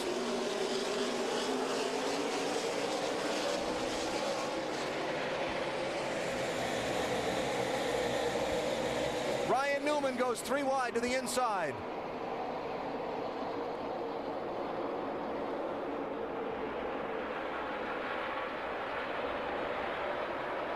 I don't know if Kyle Busch was trying to anticipate what Tony Stewart was going to do, or if Tony Stewart played a little game with him, but Tony, you could see Kyle try to kind of make a little lunge, and then that's when Tony took off, was after he backed out of the throttle. So Kyle might not be too happy with that restart. Just like on Saturday night short tracks, all that these guys grew up on, right? Playing games. Who can get the jump on who? Matt Kenseth, look at this 17 car. I've been watching him. He took up to the outside going into turn 1 on that restart, and he is making some ground up there. Now he's going to the bottom on Denny Hamlin. Remember, Kenseth took 4 tires on the pit stop a little while ago. He's back behind a lot of these guys he was ahead of when those guys all took just rights. Yeah, let's watch this restart here. You can see the inside line, Kyle, by backing off there. Look, Ryan Newman, left side's off in the grass there. That's a pretty bold move, but you got to get what you can on these restarts. They know how close the competition is. Newman, Denny Hamlin, 39 and 11, 6th and 7th spots. And here comes that 17 car.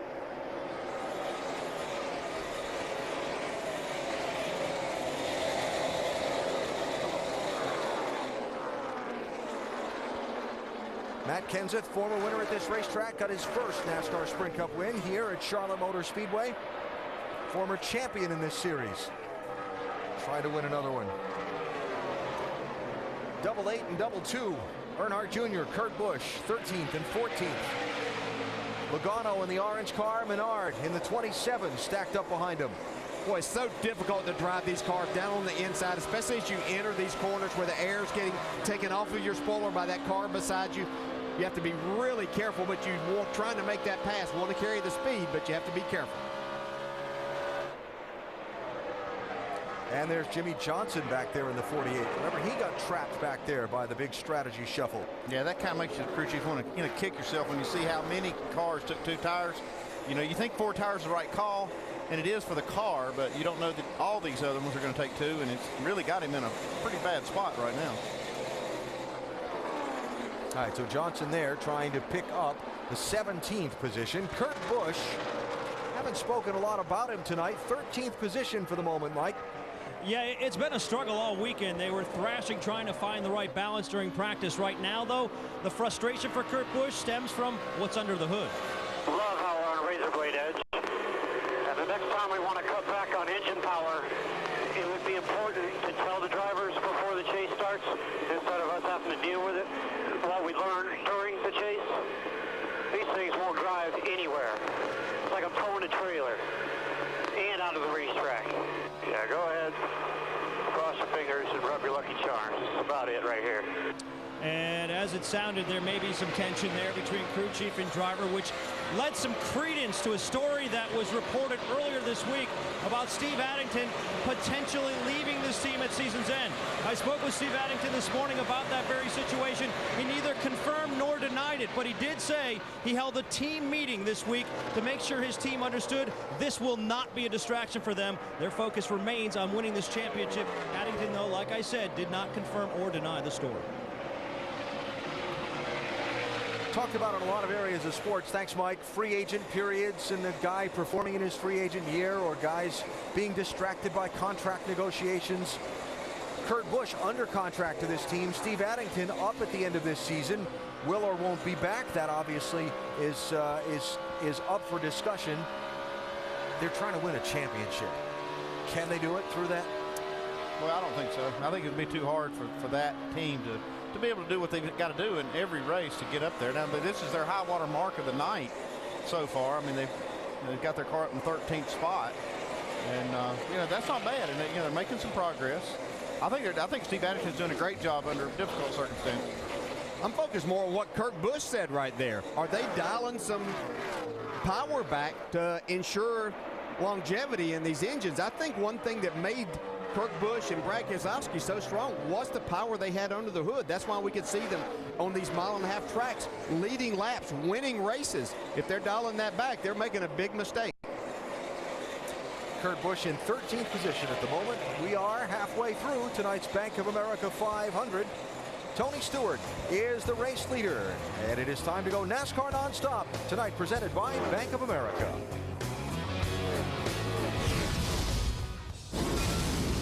I love this card. With the Bank America Card Cash Rewards credit card, we earn more cash back for the things we buy most. that's 1% cash back everywhere, every time. 2% on groceries. 3% on gas, automatically. No hoops to jump through. That's 1% cash back on Oscar. Tony. Oscar. 2% back on whatever she'll eat. 3% back on filling up this baby. Now get 1, 2, 3% cash back. It's that simple. Apply online or at a Bank of America near you. We're talking 3% back on gas.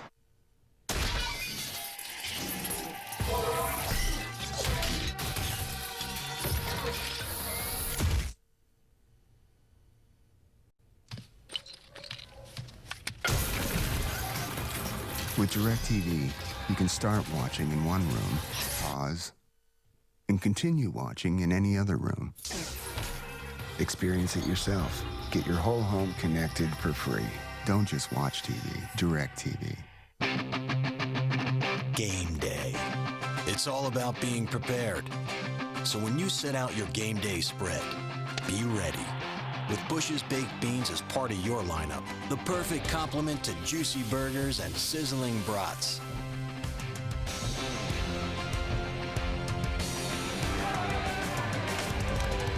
Next game day, serve the guaranteed crowd pleaser, Bush's Baked Beans.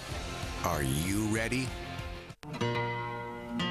People don't make a list of websites they want to see before they die. They don't fill photo albums with pictures from an online search. It's okay. The internet will be just fine without you. That's why we built the Dodge Journey. It has everything you need to get out there. Somewhere. Anywhere. Think of it as a search engine for the worldwide world. Over 19 million fell madly in love with Last Man Standing. Let's party. And who doesn't absolutely love Tim Allen? I'm living with Lord Voldemort! Well, okay, not everybody. Huh?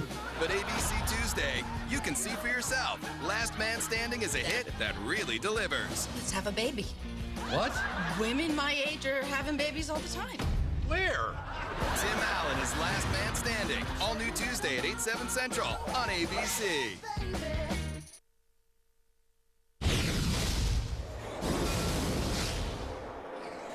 And the race for the lead. In the Bank of America 500, Tony Stewart, 0.8 of a second ahead of Kyle Busch. Stewart started first, is running first. Kyle started last, is running second. Not as simple as that sounds. No. Tony has led the most laps tonight. Greg Biffle had the strongest car, got a pit road speeding penalty, a little bit of, not a speeding penalty, I beg your pardon. Had a lug nut missing on our pit stop, had to come back in and have that lug nut reinstalled. It dropped him off the lead lap, got a free pass, got back on the lead lap. Strategy on the last caution, Matt Kenseth was leading. Jimmy Johnson was not far from him. They got 4 tires on their pit stop. Stewart, Kyle Busch, and a pile of others just changed right side tires. It exchanged track position and their fortunes in this middle stage of tonight's race. Very clean race, by the way. All of the cautions so far, 3 of them for debris that have come off various cars. And the only major story mechanically is Mark Martin back in the garage area after the left front hub on that 5 car broke just a little while ago. Jimmy Johnson's not able to drive up through the pack on those 4 tires they've got. But Greg Biffle's not having much trouble. Not having much trouble at all. He restarted 25th at lap 159. You see, barely 20 laps later, he's up to 16th. We'll see. They get a little tougher to pass when you get towards the front, but we'll see how that goes. They do, but I think Greg Biffle has the car to do it tonight. He seems to be able to make speed. If he needs to go to the middle, to the top portion of the racetrack, able to do that to get around some cars. It's been quite the season for Greg Biffle. Back in March, Biffle and his two pilots involved in an aviation accident in Kentucky when a mechanical failure caused the airplane to kind of skid to a stop on landing. That was in Lexington. All uninjured. Great thing there. A month later, signed a contract extension with Roush Fenway Racing. He and wife Nicole had a baby this season. And through all of that, Greg has been fast, but just not been able to take home a trophy from one of these tough-to-win Sprint Cup Series races. But they are hard to win. We talk about all the time how you can't make any mistakes these days and really come back, because there are so many competitive cars and teams and drivers out there. Just like tonight, we've got 27 cars still running on the lead lap. This battle for 8. You can see Trevor Bayne. He's got a great car tonight. They had one bad pit stop. Actually, I think it was under green that they lost quite a bit of spots. But other than that, this car's really been fast tonight. And the man he's racing for position, Denny Hamlin. Interesting comments from Denny in his press conference here at the racetrack this weekend. Talked about Joe Gibbs Racing beginning to make changes to get back competitive again. Hamlin saying that he felt like they were slow to react to some things that they needed to do, and they fell behind, and now he saw those changes. He felt like the organization was on board with a direction that he felt would bring them back closer to the front in the coming weeks, so that they could end 2011 on a strong note to launch into next season. Yeah, I heard him make comment too. It was about how the drivers needed to be on board for the changes that they needed to make, which makes me think it's got to have a lot to do with the way the cars handle and the way they drive. Yeah, things that he sees with other cars and drivers able to do with their cars, they're not able to do that. I think that they have some work to do under the hood and on the bodies of these race cars. Doc, what do you know about this? DJ, you're exactly right. I talked to Mike Ford, the crew chief, about what he and Denny had talked about. And the best part is that these guys have remained very positive the last 3 or 4 weeks. They're going to try to do the best they can. He said, we're not doing anything differently now than we have done last year when we came here. We were second in the point standing. And you see Joe Gibbs there on the box. Joe Gibbs is not going to let this happen much longer. Both the driver and crew chief believe their equipment, the car, the engine, everything needs to improve. They are not nearly where they need to be competitive in this chase. And although they're out here digging right now and trying to get a top 10 or maybe a top 5 finish, they don't believe they're nearly where they were a year ago. It's frustrating for everybody in the organization. One win so far this season for Denny Hamlin, and nowhere near where he was a year ago. Hamlin contending for the championship last year. This year he finds himself a distant 12th. Best finish in the chase, 16th. Didn't see that one coming. Tony Stewart leading. 151 laps to go in the Bank of America 500. We're back to Charlotte after this message and a word from our ABC stations.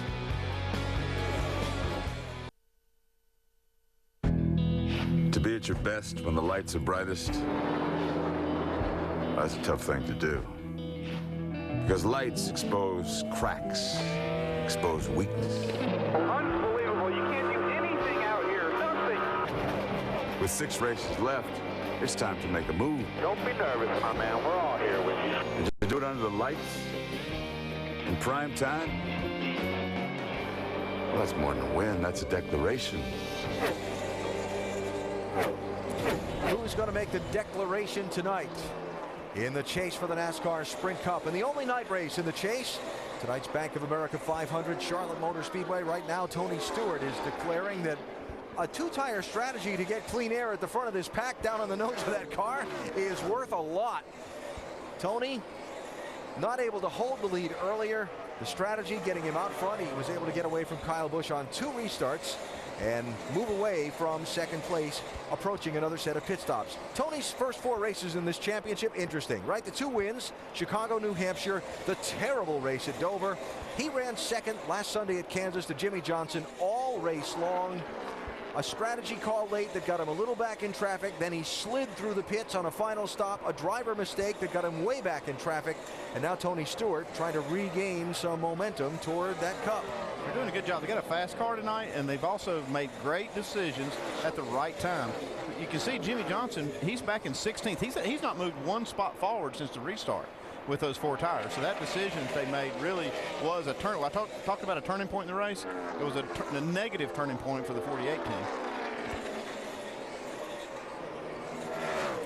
Won't be long before we see this 14 car on pit road again, will it, Doc?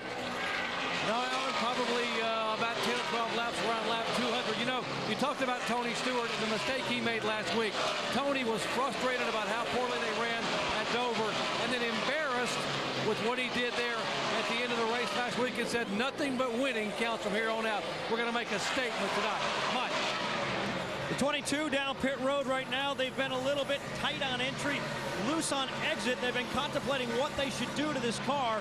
They were thinking about putting a spring rubber in. They've decided not to do that. Instead, just a 4-tire change and air pressure adjustment on Kurt Busch's machine. And it's happening again. Soon as the first move to pit road is made, here comes the charge. Dave? Jimmie Johnson had been squandering wallowing around in the 15th position. He's going to get a chassis adjustment for a car that, as he goes to the center of the corner, will not turn. Shannon. And right now on pit road, as you see the 48 of Jimmie Johnson on the left-hand side, pit stops underway. Jeff Burton on pit road as well. He has been struggling with the handling of this car. He says he needs more grip overall. They're going to make an air pressure adjustment. 88 on and off pit road. Dale Earnhardt Jr. saying the car is getting better than it was, turning better, still a little bit free on exit. And the 29 car, Kevin Harvick, remember that right side tire change helped the race car. He said the car had been very free. It helped tighten it up a little bit. Now it's a 4-tire change for Harvick. Their idea, they got to come out of here with a top 10 finish and then go to their bread and butter tracks. Shannon. Carl Edwards and this 99 team, they've been working on this car all night. He's still a tick tight. They're going to make an air pressure adjustment for Carl. They're also going to take 4 tires. Remember, he took 2 on that last pit stop.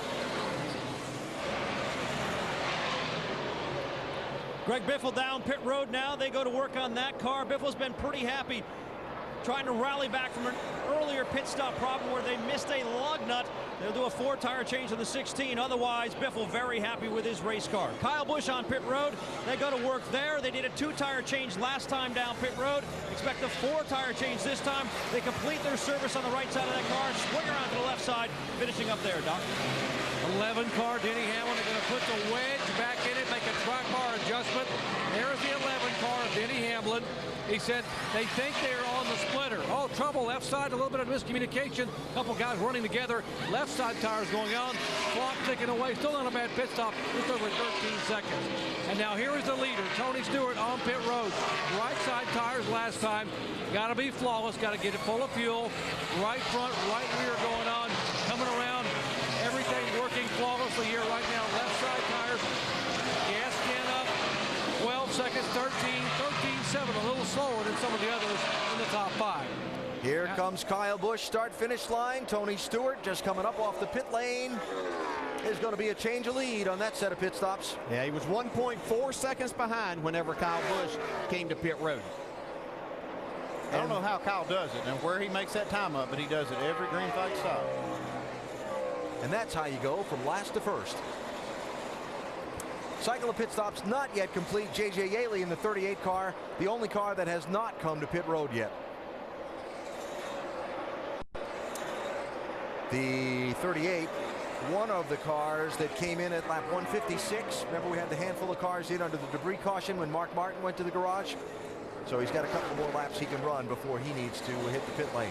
And all these drivers know that. They're trying to get by there in case the caution would come out. They could be on the lead lap without having to take a wave around.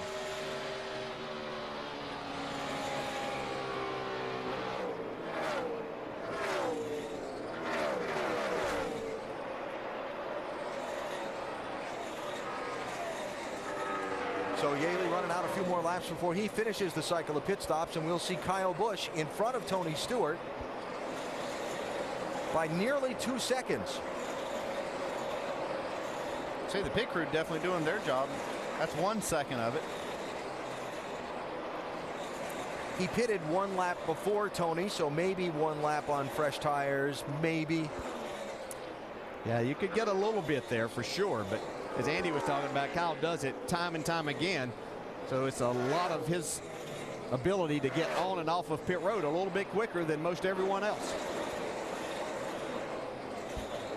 Behind Stewart, Carl Edwards will move up to eventually third on the exchange of stops, then Matt Kenseth and David Reagan.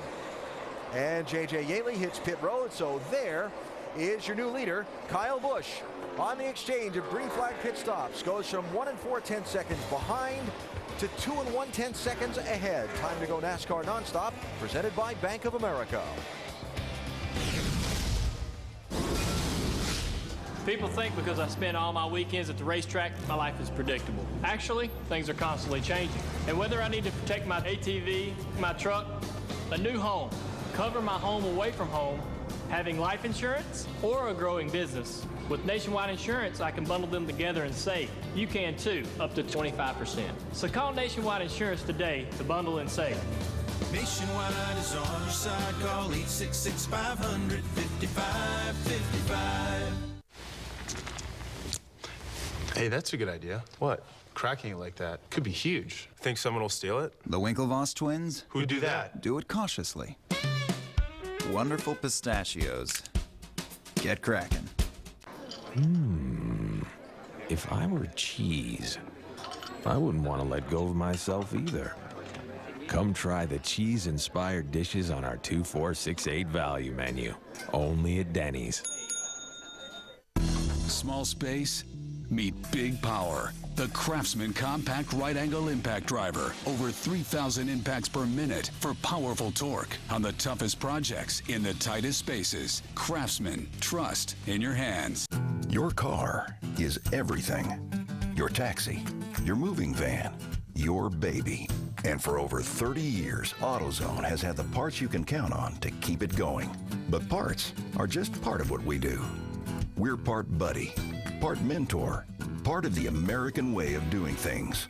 So whether you're Mr. DIY or a master mechanic, AutoZone has your back.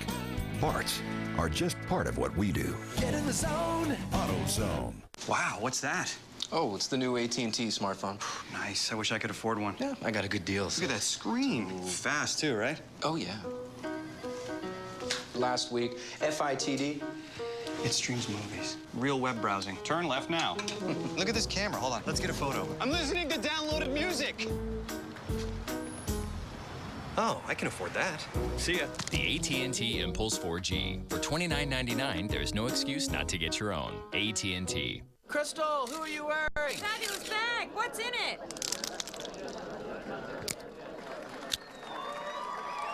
Crystal does it for her fans.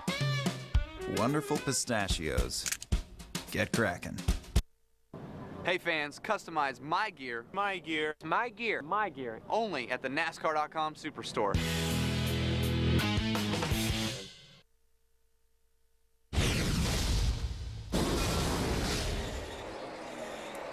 He started last.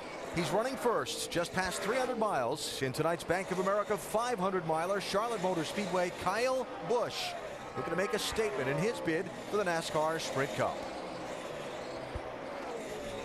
Let's take an inside look at what's happening in the NASCAR Sprint Cup Series, brought to you by Sprint. Driver to start the furthest back and win a race at this racetrack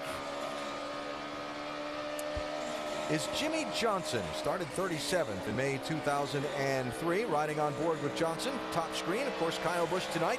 Last to first. That means he's picked up 42 positions in this race. Pretty impressive. Get closer to the NASCAR Sprint Cup Series with unlimited access to highlights, news, and more. Learn more at sprint.com/speed. That'd be a hard record to break, won't it? He goes on. Yeah. Unless they add to the field.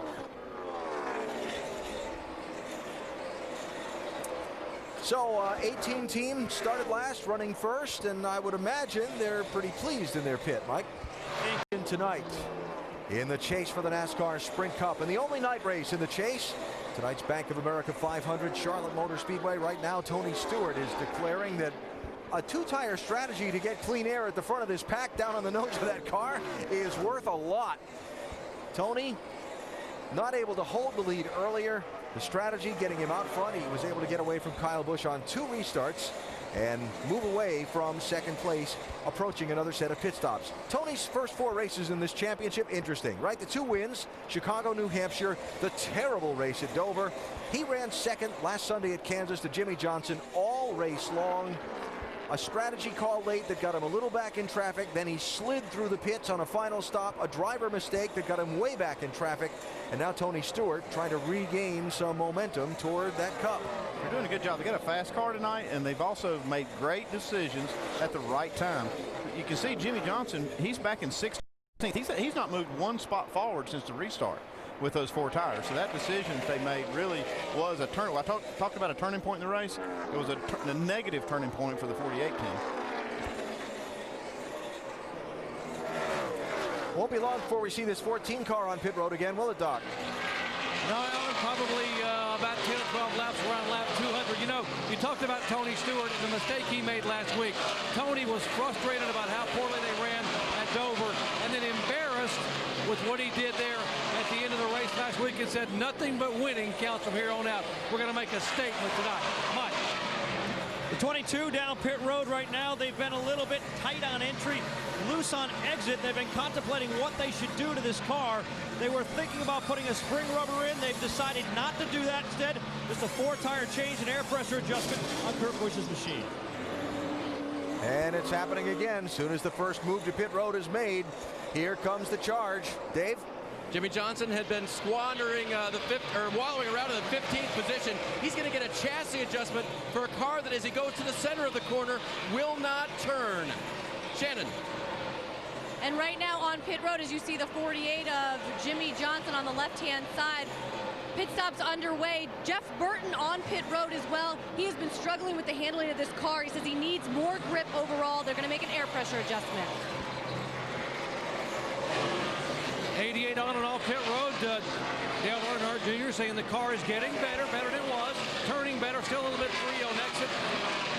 And the 29 car, Kevin Harvick, remember that right side tire change helped the race car. He said the car had been very free. It helped tighten it up a little bit. Now it's a 4-tire change for Harvick. Their idea, they got to come out of here with a top 10 finish and then go to their bread and butter tracks. Shannon. Carl Edwards and this 99 team, they've been working on this car all night. He's still a tick tight. They're going to make an air pressure adjustment for Carl. They're also going to take 4 tires. Remember, he took 2 on that last pit stop. Greg Biffle down pit road now. They go to work on that car. Biffle's been pretty happy trying to rally back from an earlier pit stop problem where they missed a lug nut. They'll do a 4-tire change in the 16. Otherwise, Biffle very happy with his race car. Kyle Busch on pit road. They go to work there. They did a 2-tire change last time down pit road. Expect a 4-tire change this time. They complete their service on the right side of that car, swing around to the left side, finishing up there, Doc. 11 car, Denny Hamlin is going to put the wedge back in it, make a track bar adjustment. There's the 11 car of Denny Hamlin. He said they think they're on the splitter. Oh, trouble left side, a little bit of miscommunication. A couple guys running together. Left side tires going on. Clock ticking away. Still not a bad pit stop. Just over 13 seconds. And now here is the leader, Tony Stewart on pit road. Right side tires last time. Got to be flawless. Got to get it full of fuel. Right front, right rear going on. Coming around. Everything working flawlessly here right now. Left side tires. Gas can up. 12 seconds, 13-7, a little slower than some of the others in the top 5. Here comes Kyle Busch, start-finish line. Tony Stewart just coming up off the pit lane. There's going to be a change of lead on that set of pit stops. Yeah, he was 1.4 seconds behind whenever Kyle Busch came to pit road. I don't know how Kyle does it and where he makes that time up, but he does it every green flag stop. And that's how you go from last to first. Cycle of pit stops not yet complete. J.J. Yaley in the 38 car, the only car that has not come to pit road yet. The 38, one of the cars that came in at lap 156. Remember, we had the handful of cars in under the debris caution when Mark Martin went to the garage. So he's got a couple more laps he can run before he needs to hit the pit lane. And all these drivers know that. They're trying to get by there in case the caution would come out. They could be on the lead lap without having to take a waiver round.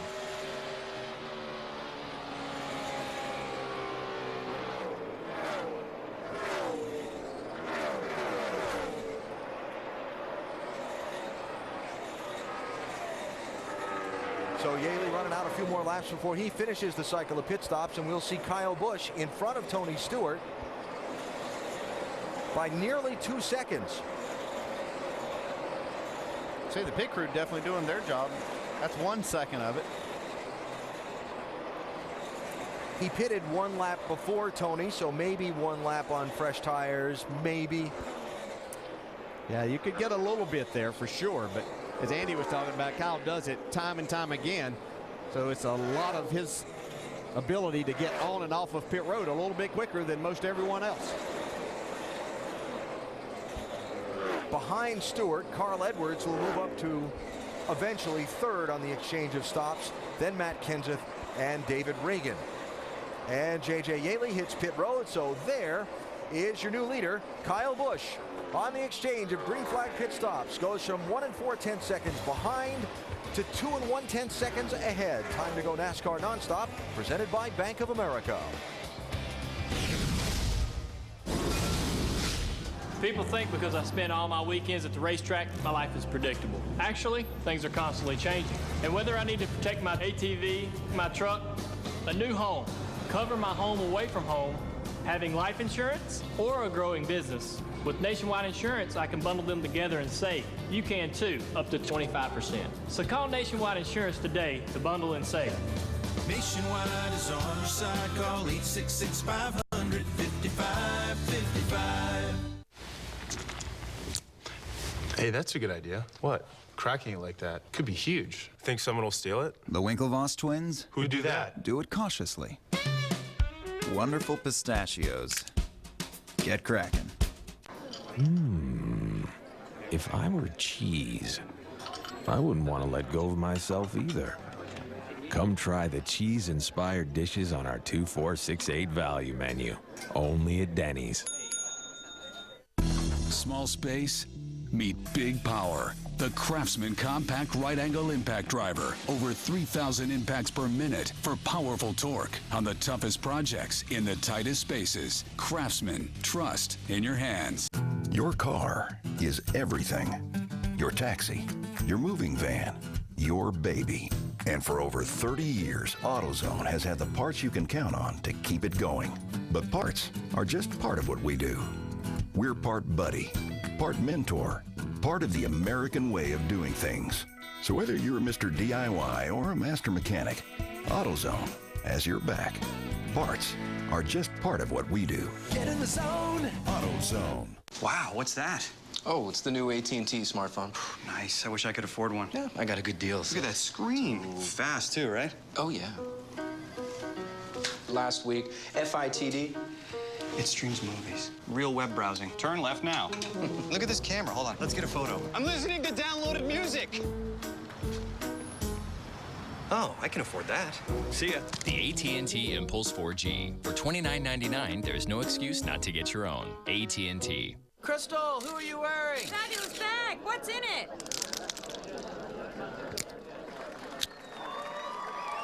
Crystal does it for her fans.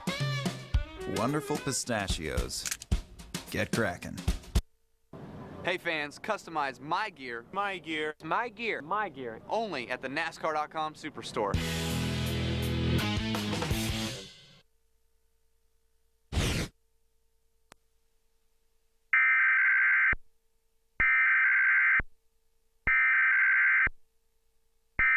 Left. It's time to make a move. Don't be nervous, my man. We're all here with you. And to do it under the lights, in prime time, well, that's more than a win. That's a declaration. Who's going to make the declaration tonight in the chase for the NASCAR Sprint Cup? And the only night race in the chase, tonight's Bank of America 500 Charlotte Motor 300 miles. In tonight's Bank of America 500 miler, Charlotte Motor Speedway, Kyle Busch looking to make a statement in his bid for the NASCAR Sprint Cup. Let's take an inside look at what's happening in the NASCAR Sprint Cup Series, brought to you by Sprint. Driver to start the furthest back and win a race at this racetrack is Jimmie Johnson. Started 37th in May 2003. Riding on board with Johnson. Top screen, of course, Kyle Busch tonight.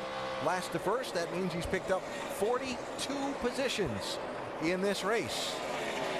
Pretty impressive. Get closer to the NASCAR Sprint Cup Series with unlimited access to highlights, news, and more. Learn more at sprint.com/speed. That'd be a hard record to break, won't it? He goes on. Yeah. Unless they add to the field.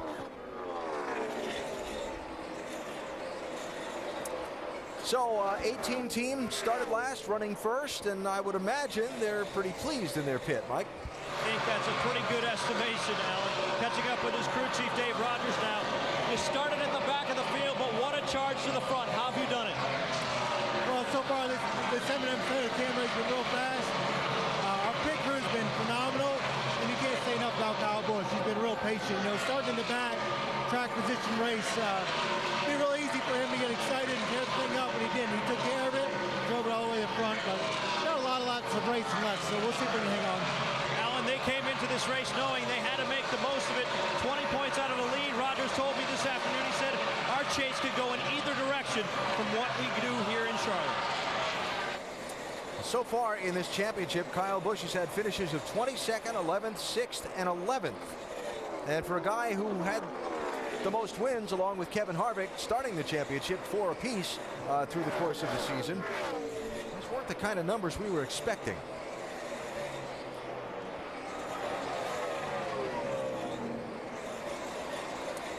So Kyle got his way to the front in part by a strategy call, a 2-tire call made by crew chief Dave Rogers. Jimmy Johnson was up at the front. When that last round of caution flag pit stops, they went for the 4-tire change, and it kicked him back into the pack, and he just hasn't made any progress to the front. Dave? After the last round of green flag pit stops, he's picked up 1 spot on the track. Now, before that, he had an interesting radio transmission. Listen. Full rear, front closed, right rear off. But we can't run too long with those fronts closed, Simpler. Man, it's the only way I can keep up. Well, we end up falling behind the wall, we're going to be even worse position, so. Okay, and when I lose spots, still telling you mechanically we cannot do that, so just calm down. Now we got the adjuster all the way to the rear. All right, that's an adjustment I'm not too familiar with. Andy, DJ, you know what's going on there? Well, I don't know exactly what it is, Dave, but he's, you know, we saw the 5-car have a problem with the front hubs. I'm just wondering if it has something to do with putting air on the front suspension, and now Chad Knaus knows about the 5-car's problem. Maybe he's pretty sensitive to it, wants to make sure that they don't have it. A couple of teammates exchanging 3rd place. Matt Kenseth by Carl Edwards. Saw the wave there. Carl with the white gloves giving Matt a wave, saying, yep, I'll let you go. Yeah, both of these cars yesterday, I don't think if you talk to either one of them, they thought during practice that their cars would be capable of running in the top 5, and they've both been very solid throughout this race so far.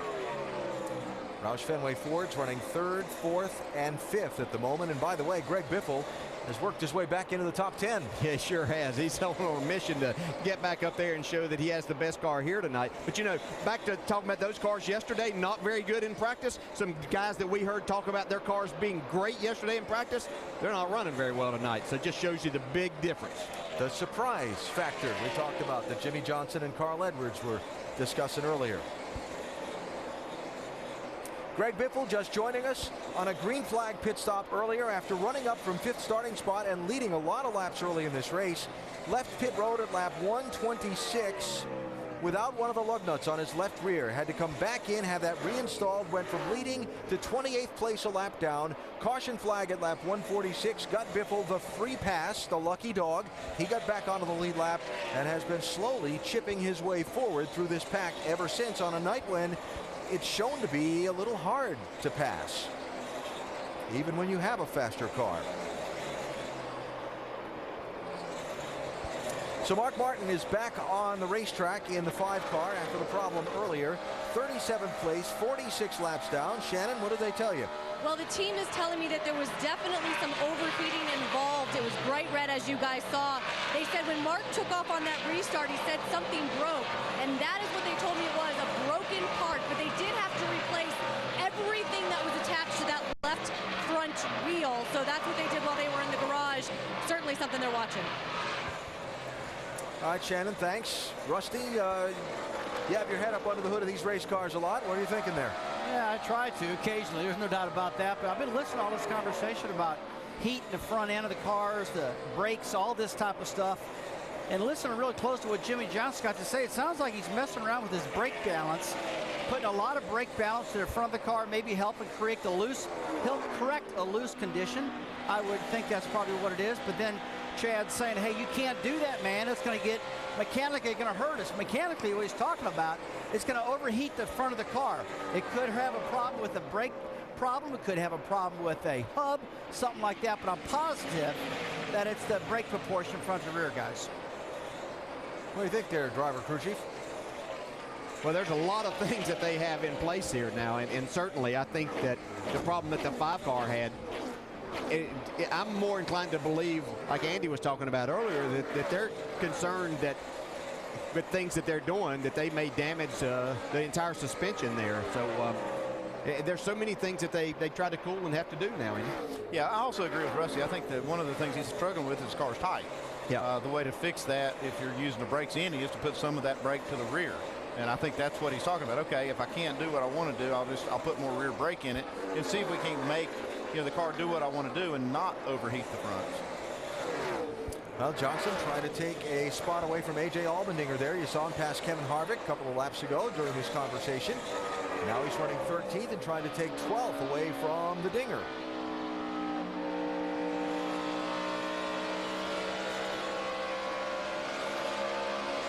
Coming up on 350 miles in the Bank of America 500, Kyle Busch is the leader. We go NASCAR nonstop, presented by Bank of America.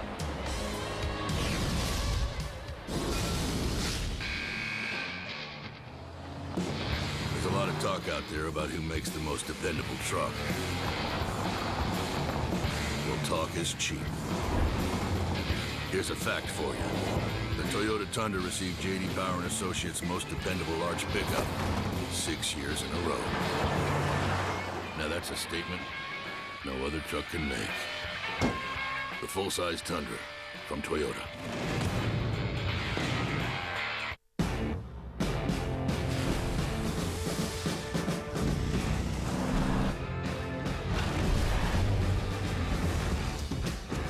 With 50 horsepower, dual overhead cams, and fierce acceleration, the Gator XUV 825i will shatter your expectations. And so no one gets left behind, check out the all-new versatile XUV 550s, our most affordable 4x4s ever. The first generation of 3D TV. It had to get better.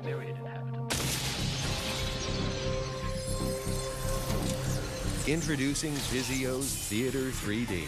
Leave behind the expensive battery-powered glasses, the screen flicker, the darkened picture. Just put on the same glasses you use in the theater and enjoy. The next generation of 3D TV from Vizio. Entertainment freedom for all. As a fan of the NASCAR Sprint Cup Series, I want to get as close to the action as I can get.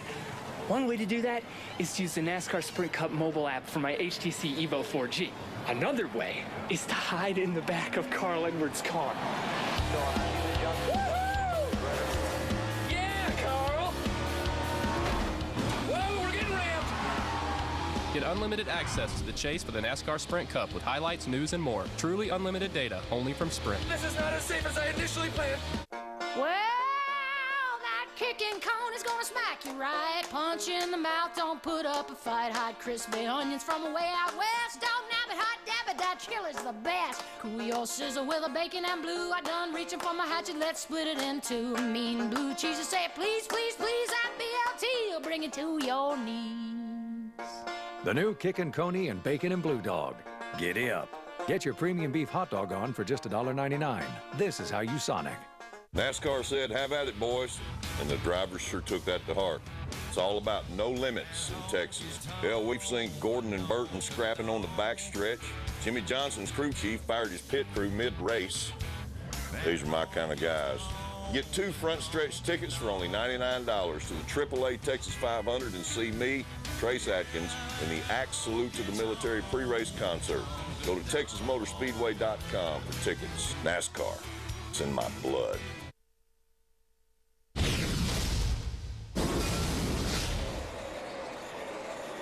Kyle Busch out in front by a second and 8/10 with 107 laps to go here at Charlotte Motor Speedway in race 5 in the chase for the NASCAR Sprint Cup. Beautiful look down on this sparkling mile and a half from our aerial coverage tonight, provided by Goodyear. You know, when you leave the Charlotte Douglas International Airport on a northbound flight, you fly right over the top of this racetrack. Folks flying tonight are getting an extra show they probably weren't expecting.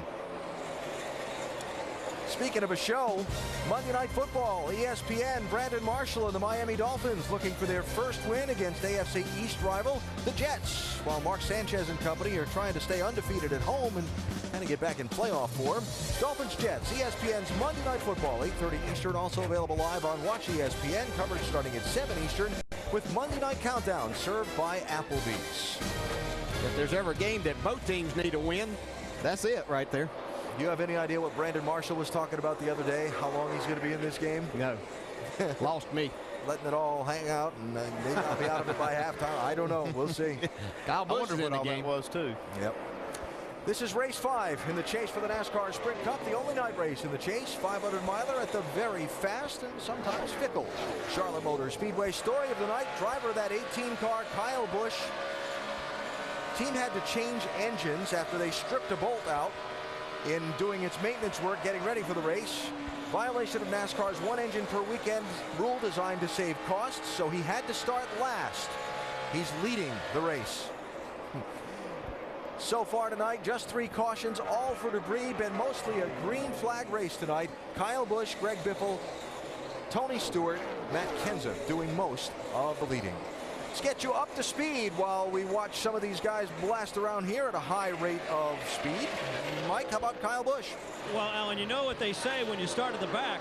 You've got nowhere to go but up, and that's all Kyle Busch has done. They've had some problems with an aero push. They've overcome that. They had some problems being slightly tight in the center. They've overcome that. They haven't made many adjustments to this race car all night. It's pretty good right now, Dave. My last question to Matt's crew chief this morning about the car was, hey, I heard your teammate Greg Biffle was good tonight. He said, yeah, or he'll be good tonight. He said, yeah. Are you going to go to his setup? No, I'm not going to do that because Matt knows what he's searching for, and we're staying with that direction. That's a good call. They're still running in the top 2, Doc. And Tony Stewart, who began the night as the pole sitter, led over the green flag, led a lot of laps, and right now the only issue he's had all night long is happening right now. He said the car has stopped rolling the center. It will not roll the middle of the corner. I can't get it to turn, and we have some issues. That's why he has now dropped back to 3rd position. Otherwise, the car seems okay. They will make that adjustment on the next stop. Alan. Brad Keselowski on pit road. Last pitted at lap 192, kind of early, Shannon. Yeah, well, they just went a lap down, Alan, as we were watching the 18 go around, and they're going to bring it down. Struggling with this car the entire race. They have managed to stay on the lead lap until this point, bringing it down for 4 tires and fuel. All right, Andy, what's the play there? Well, they just, once you take that, you go a lap down, you just go ahead and make that stop, and then hope that you can pit, you know, get 5 or 10 laps on the leaders. You can make up some time on him and then get back on the lead lap that way. Yeah, make up a little time there, drag some other people in with you, might not be in a bad spot. Shannon? Jeff Burton, the car has been tight all race long. Air pressure is what they've been calling for all day. They're going to go for it again, guys. And we're going to see a whole wave of guys trying to move to pit road early, Doc. Exactly. There's the one car, the defending race winner from a year ago there.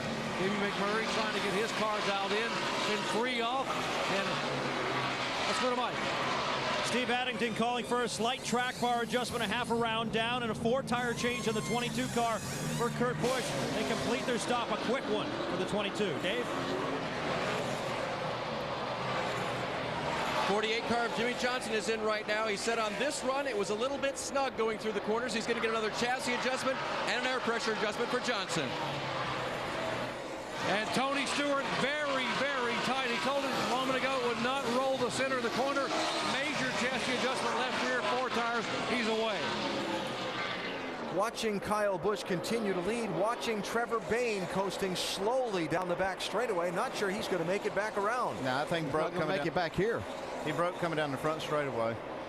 What happened, Dave? Trevor Bayne said the fuel gauge was blinking. Now, you guys were talking about the slow pit stop that he had earlier in the race. That was actually a problem. The fuel gauge, pressure gauge dropped when he was on pit road.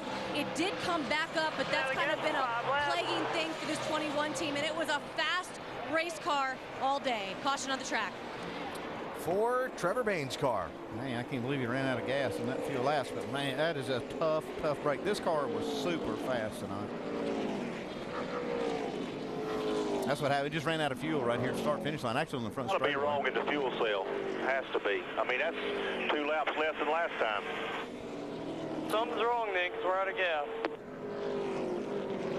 Donnie Wingo, the crew chief, talking to driver Trevor Bayne. Caution coming out in the middle of a cycle of green flag pit stops is going to make things a little interesting, to say the least. Chops us down to 12 cars on the lead lap, but there'll be a whole pile of them that stay out and don't pit under this yellow that were just on the pit lane that are going to take advantage of NASCAR's wave around rule. Explain that when we get to see it.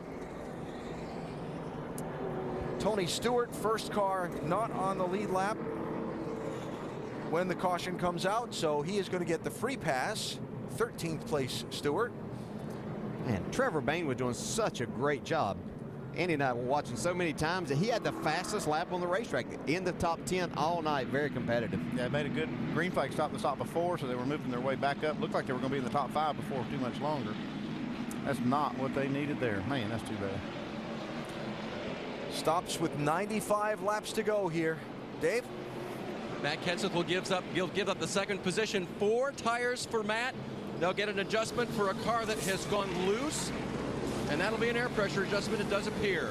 The 9 car, Marcus Ambrose, in as well. Great night for them so far. Been running in the top 10 most of the night. His car losing the front grip. He'll get an adjustment as well. Shannon? Earl Edwards is still your points leader, says the car is the best it's been as far as speed is concerned. He still is a little bit tight. They're going to make a track bar and air pressure adjustment. Mike? Dave Rogers asked Kyle Busch what he needed. Busch said nothing at all. 4 tires and fuel on the 18. 18 and 17 will be the first 2 off the pit lane. Kyle Busch, Matt Kenseth.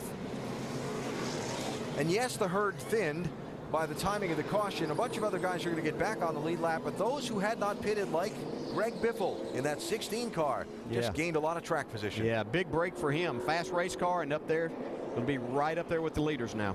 Another one, Casey Kane, coming to the front late. We'll reset the order for the restart after this from our ABC stations. Of this race, you're about to see a bunch of cars pass the pace car.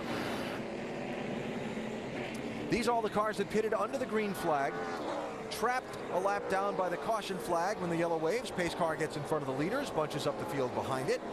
Leaders who pit rejoin at the tail end of the field. These cars did not pit. NASCAR wants the leader to be the first car behind the pace car. They get waved around and essentially get the opportunity to get a lap back. That explains it pretty well. That's as good as I can do. Not bad.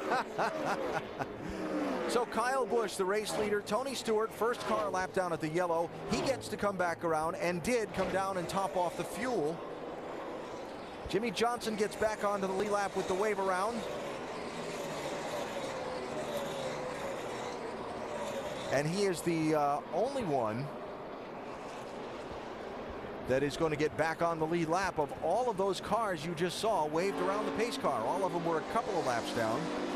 Distance they were from the leader when they made the pit stop and then came back. They ended up 2 laps down, and then pace car trapped him there. Yeah, we saw like Brad Keselowski made the pit stop early. He's the one that actually started this land rush of everybody making these green flag stops, but that did not work out for him at all. That's the worst case scenario, that caution coming out in the middle of the cycle. Been a while for Roush Fenway Racing. They've never won here either. I mean, they haven't won here since 02. Yes, the Ford hasn't. They have 3 of the top 4 cars right now as we get set to go back racing. Kyle Busch, the leader, 18, choosing the outside lane. Matt Kenseth, 17 with him. Then Edwards, 99. Reagan, 6. 92 laps to go. Slow restart. Look at the field bunch up.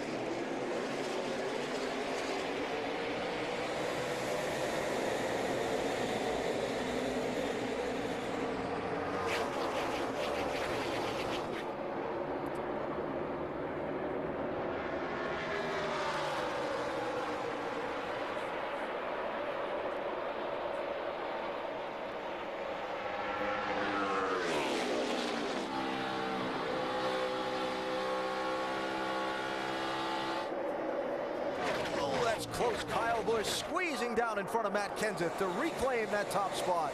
Yeah, that's exactly the reason he chose that outside lane. He knew that he could hold Matt Kenseth down there, and his car would not be able to complete that pass because you get so loose.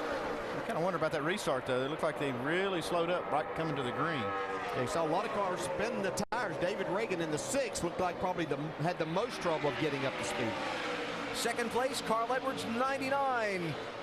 Not quite able to clear his teammate Kenseth. And Kasey Kahne in the 4 car jumping into this picture all of a sudden. Like Andy pointed out earlier, when it gets time to win, he's a lot like Matt Kenseth. Just keep working on that car, inching his way forward. He's right there now. Especially here during the night races. It seems like Kasey Kahne has a really good sense of what he needs when this track gets cooled down right at the end of the race. They kept their car in contention, and now he's up there. Here comes Greg Biffle to the outside. We talked about what a break that cycle of stops was for the 16. All he needs is somewhere to go right now. He's going fast.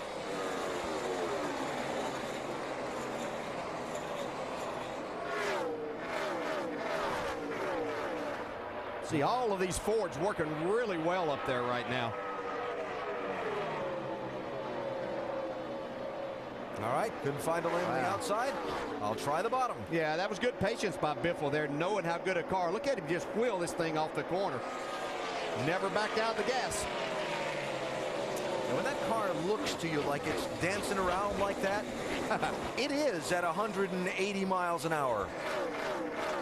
Promise you, it feels a lot more hung out than what we see there on TV when you're inside the race car.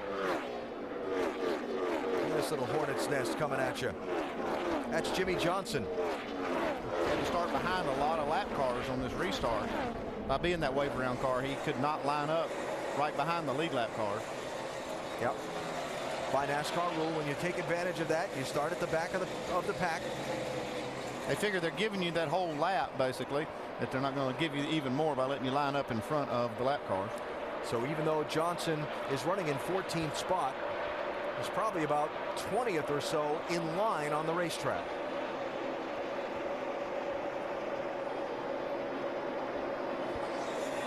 Trevor Bayne, car that brought the caution out, back under power, 33rd place, 3 laps down. And that's tough. That is a tough one. That is, you don't many nights get such a good race car as they had tonight, and not to execute better than that, it's got to be really disappointing for them. Yeah, it's not keeping him from wheeling this thing. He came off of turn 4 the last time and down the front straightaway, 3 wide situation in the middle of it. Came out in front of those other 2 though.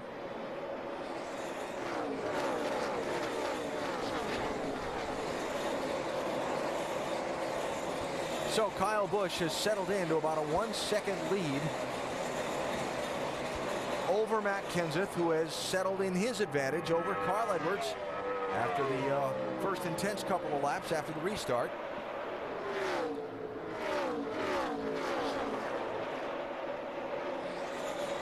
Remember when we saw Matt Kenseth squeeze in front of Carl Edwards earlier and Carl gave the wave up? We caught this on their radio just after that pass. Clear right there, all clear. You gave it to him. Thank you. What's that, Bud? That wasn't me. I think it was Matt. Thank you. No problem, but pretty good at switching that radio around. Yeah, I agree. He's the best I've ever seen at it. I think he has us on speed dial there, old boy.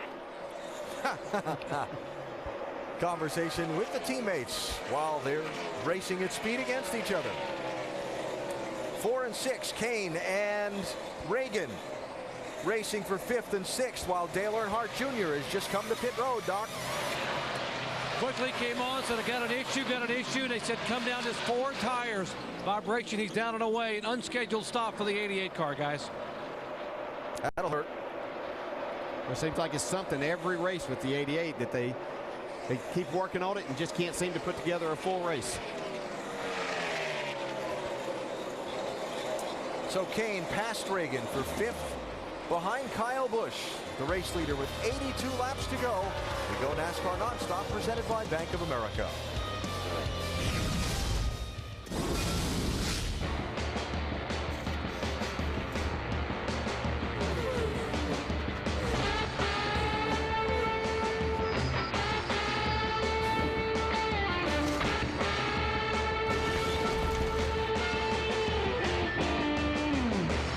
drivers demand the most from their tires.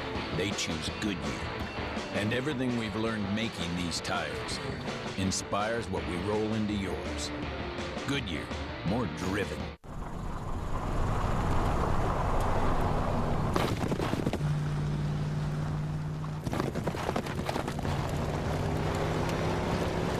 You won't find the toughness of a Ram 1500 combined with the legendary power of a Hemi V8 in any other truck. It's a beautiful thing. Guts, glory, Ram.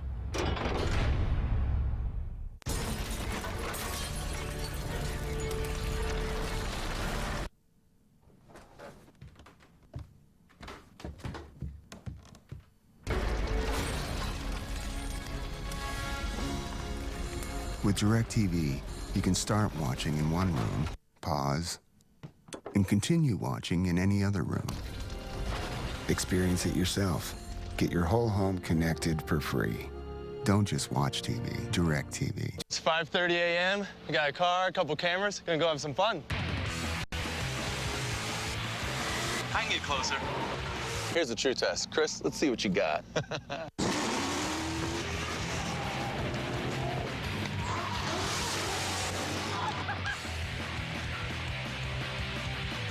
NOS High Performance Energy Drink. Power through. Find NOS at your nearest Dollar General store. You ready for this?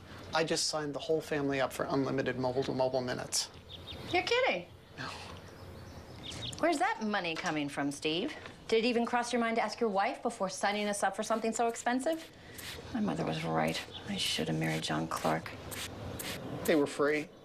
I got them when I signed us up for unlimited messaging. Get more value from AT&T. Buy an unlimited messaging plan and call any U.S. mobile phone free. AT&T. So you think you can hang with us? Then you'll have to endure some bumper-to-bumper traffic. Deal with some tough customers getting up in your grill. And get into a few scrapes. And to those who don't expect us to go all out on every lap, we've got one word for you. Tough.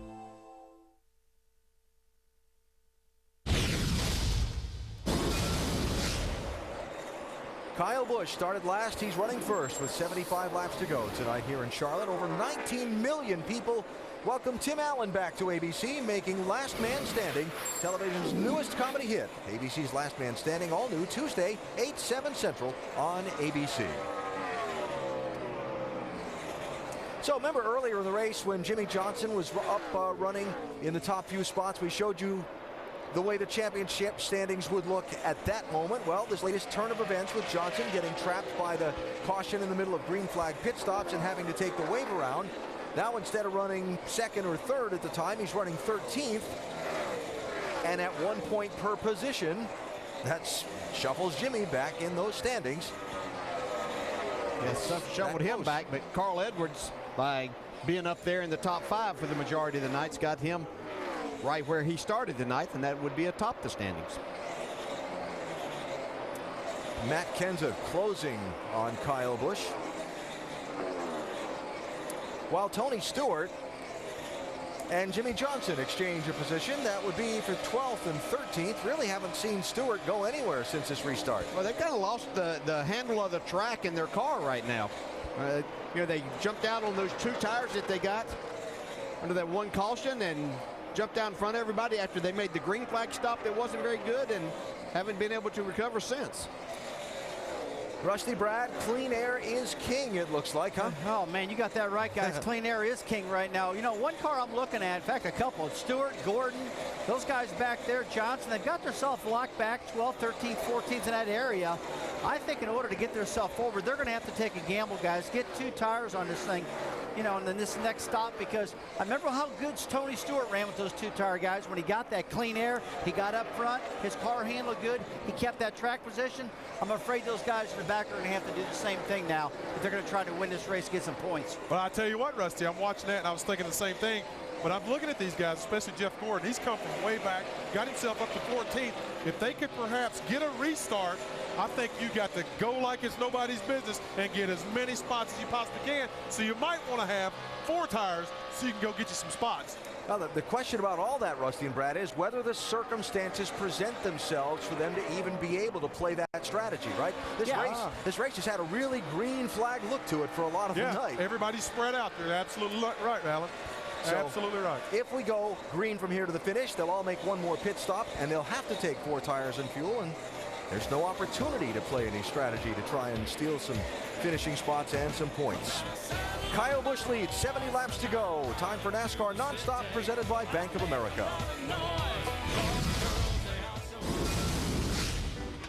1, 2, 3, 1, 2, and 3. With the Bank Americard Cash Rewards credit card, earn more cash back for the things you buy most. 1% cash back everywhere, every time. 2% cash back on groceries. 3% back on gas, automatically. No hoops to jump through. It's as easy as 1, 2, 3. The Bank Americard Cash Rewards card. Apply online or at a Bank of America near you. AT&T and Verizon charge you extra for going over 2 gigabytes of data. T-Mobile slows down your data speed. With Sprint, you don't get charged extra and you don't slow down. And you get unlimited data, text, and calling to any mobile for only $79.99. The best unlimited plan wins. Make the most of unlimited data with a brilliant screen on a pencil-thin phone. Introducing the Samsung Galaxy S2 Epic 4G Touch. People think because I spend all my weekends at the racetrack, my life is predictable. Actually, things are constantly changing. And whether I need to protect my ATV, my truck, a new home, cover my home away from home, having life insurance, or a growing business, with Nationwide Insurance, I can bundle them together and save. You can too, up to 25%. So call Nationwide Insurance today to bundle and save. Nationwide is on your side. Call 866-500-5555. Here's to the pursuit. The pursuit of better, faster, cleaner, funner. Here's to the pursuit of a Pennzoil motor oil so advanced, Elio uses it straight from the bottle in his IndyCar. Here's to the pursuit of another 100 years of earning America's trust. Not just oil, Pennzoil. Hey fans, customize my gear, only at the NASCAR.com Superstore.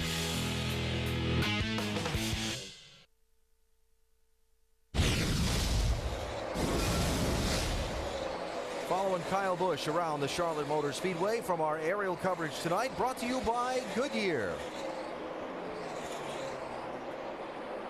That 18 car with 4 Goodyear Racing Eagles bolted onto it, running a lap of 181 miles an hour average last time around this racetrack. Kyle coming into this race 8th in the championship, 20 positions behind the leader. When you look at Kyle's career wins, February through April, pretty good number. Summertime, really strong. But when it's time to decide the championship, not as strong. Just the 2 wins, one in September, one in November, across Kyle Busch's career. As they've gotten into this championship, this year and another time, being the leader of the championship, entering the chase, and things haven't gone well, it's led some people to wonder why. You know, you got Reggie Jackson, Mr. October. Kyle Busch is not appearing to be Mr. October. Can this driver and this team be strong enough under pressure in the closing months of this championship to win it? Well, we've seen him, we've seen Kyle Busch able to go out and put up a bunch of wins. And I've always thought if he ever breaks that and gets where he can start winning some races late in the season, I think he's going to be the champion. Who knows, this might be the year. Well, I've questioned and I've asked the question to people at Joe Gibbs Racing. In fact, is he too distracted with all the other racing he does? Does he get a little burnout? I know he has a lot of energy. He races a lot. But in this chase, the only people that we've seen win these chases so far are people that are running strictly these cup races. They don't have any other distractions. Now, I know Carl Edwards does a lot of other things too. He hasn't won a championship yet either. So until that, I'm going to think that he can't put all the focus that he needs to into winning a Sprint Cup championship.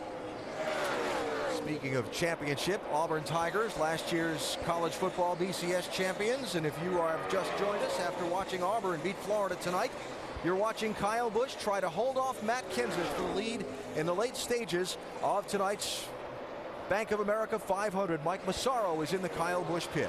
With his crew chief, Dave Rogers. So Dave, now, as we enter the critical stages of this race, about 60 laps remaining.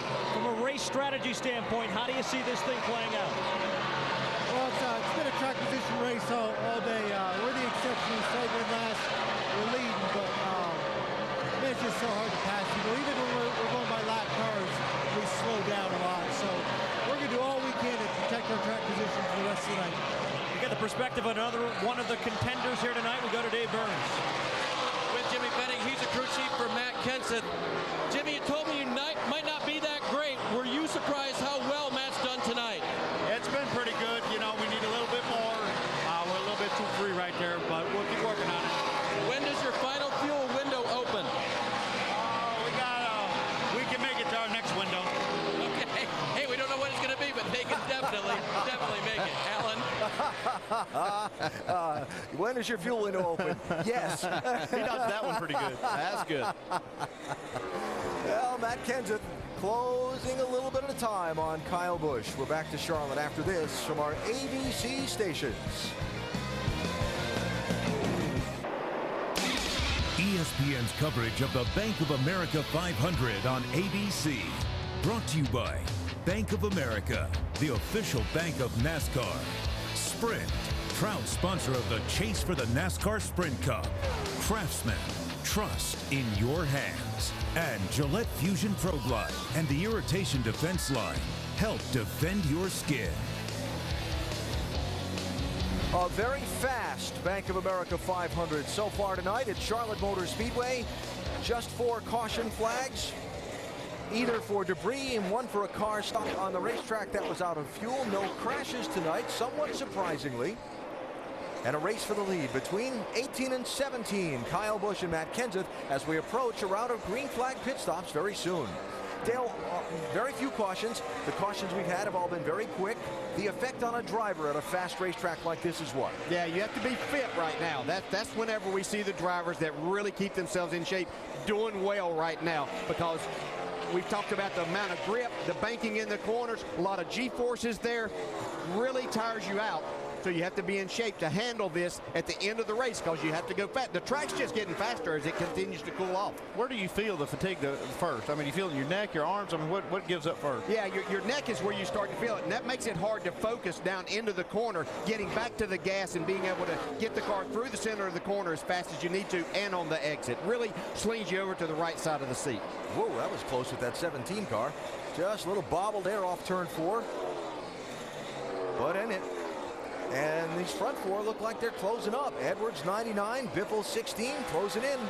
I'm looking the man that's the most fit of that group. Not saying the others aren't pretty fit, but I know Carl Edwards in the routine that he has of keeping himself in good shape. See him keep closing in. He's been one of the top 3 fastest here over about the last 6 laps. Beginning to see some cars trickle onto pit road for green flag stops. Brad Keselowski is in now. Shannon. They have been struggling with this car the entire race. Brad told his crew chief he feels like he's down on power. He said that something is just wrong with the car. It's going to be 4 tires, and they said pack it full of fuel. Mike. Greg Biffle saying the car is just a hair loose. They'll make a minor wedge adjustment on the left rear. Also 4 tires and Sunoco race fuel on the 16 car. Otherwise, Greg Biffle very happy with his car, Dave. Jimmy Johnson is going to get a chassis adjustment on the 48 car. He said it was tight, twitchy, and edgy to the center early on in the run. Send it back out, Doc. Kevin Harvick said the car early on was tied in and tied off. Then it got really good the last 10 laps. No major changes. Just got to be very clean on this stop. 14 car, pole sitter, Tony Stewart in for what should be his final stop. And the yellow is out. The caution on the racetrack, Alan. Dave Blaney's 36 car showing some smoke from behind it. And the cause of the caution. Did it let go or are you still running? Boy, that's going to mix things up again right here in the middle of this green flag cycle. Oh, boy. Yeah, oh, boy. So, caution number 5 with 47 laps to go. Well, Brad Keselowski can't catch a break. Every time he pits, his caution comes out. Last time, Tony Stewart was on pit road just before that caution came out and ended up the first car a lap down and was able to get the free pass and get back in cycle with these leaders. This time, Marcos Ambrose is going to get the free pass. Greg Biffle. Check that. NASCAR rechecking its scoring. Greg Biffle is going to get the free pass.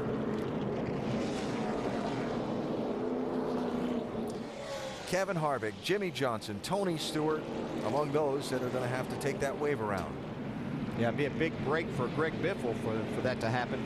He'll be able to line up in front of those cars that are going to eventually take the wave around. That's right. Right at the end of their tank of fuel for these leaders. So pit road open. They'll be glad to come in right now. Critical stop, Dave. 46 to go. We heard Jimmy Fennick say that Matt's car was just a little bit loose, so he will get a 4-tire change. The windshield tear off so he can see what he's doing, hopefully win this race. Air pressure adjustment from Matt. Meanwhile, in the triples, the 4 of Casey Kane. He comes in with a very loose race car. They'll go up just a quarter turn on the left rear wedge. Shannon. Carl Edwards in that center box. They're going to continue to try to free this car up. Track bar, air pressure, 4 tires, full of fuel. Mike? The 18 team pumping their fists when that caution came out. They knew they caught a break. They take advantage of it. A very fast 4-tire change, Alan. So Kyle first off the pit lane. I think Casey Kane gained a spot. Carl Edwards loses one. And a shuffling of the running order again. The caution, a bad break for some. We'll get set for the restart and set those stories. Earlier in the event, managed to get the drop on Kyle at that last restart and left Kyle frustrated with a runner-up finish while Carl went on to do the celebratory backflip in victory lane. So now Kyle, as the race leader, will have Matt Kenseth to his inside for another crucial late restart. Kyle Busch's pit crew has got the job done tonight, though. They've had the fastest pit stop that last time, 12.4, and kept them up front. But I think he's going to have his hands full right here. Yeah, anytime you can beat that 17 crew out, you've done your job properly on pit road. Have waved off the restart to make sure they have the field properly lined up with all those wave around cars and the lap cars and so on. And so it'll be one more lap and we will go back racing. Yeah, Matt Kenseth's car being a little bit loose down on the inside. He may have a difficult time once again trying to get by Kyle Busch on this restart. If you remember that last restart too, they came down to the line really slow and it kind of stacked up a lot of cars behind them. Be watching for that this time. While we wait for them to come back around for the restart, reminder that coming up later on tonight, qualifying for the NHRA Arizona Nationals, 12:30 a.m. Eastern Time on ESPN2. Big day tomorrow for the Eyes on IndyCar World Series, the World Championship season finale race. Championship will be decided between Dario Franchitti and Will Power. That's ABC, 3 Eastern Time, presented by Sunoco. Then the Drag Racing Arizona Nationals, 7 Eastern Finals, ESPN2. Our NASCAR Now Monday Roundtable wraps up the weekend at 2:30 Eastern on Monday. And then it's on to Talladega for race 6 in the chase. Some rule changes, making that a little bit even more of an unknown than what it normally is. And that's next Sunday, a week from tomorrow on ESPN. Yeah, talking to a lot of drivers and crew chiefs and crew members, they don't really know what to expect from the rule changes that they've had at Talladega. Should be fun to watch. We know it's going to be exciting. Yeah, it'll be a hold your breath race. That $100,000 bonus the track's put up, if there are 100 lead changes in the race, had 88 and 87 lead changes in the last couple of races there. I think this restart's going to be one of those hold your breath moments. I think you're right. It's time to win this thing now.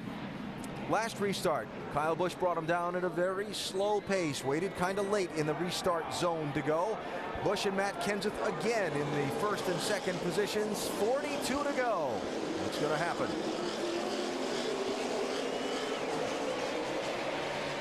Matt Kenseth really spun the tires right there. David Reagan 6, looking 3 wide to the inside. Contact with Casey Kane. Jeff Gordon's around. Look out, whole field behind him. Kevin Harvick just did miss Kasey Kahne right there. I think he missed him. Looks like there's really no damage on these cars. It looks like they stalled. So restart not only got wild, it got ugly. No, but a huge break for those guys that took the wave around too. Now they'll be up there closer where the rest of the lead lap cars were and in front of some of these others. Man, what happened right there? Well, they were racing for 5th, 6th, and 7th on that restart. Jeff Gordon looks like he's got some damage on that car. Yeah, he just finally got into the top 10 tonight by being able to stay out there that last round. Yeah, he got a huge break with that caution coming out like it did. Yeah, you can see David Ragan was down inside Kasey Kahne, and looked like Gordon just didn't give him enough room. No, he didn't get enough, but David Ragan looked like he clipped the apron, and that shot him up the racetrack a little bit into the side of Kasey Kahne's number 4. What's this right here? See the 6 car get down and go up. That forced him into Jeff Gordon. Yeah, it really wasn't Jeff not leaving enough room. It was just the 6 car getting on the apron. Oh, Kevin Harvick. I thought he was going to hit Kasey Kahne whenever we saw it at speed the first time.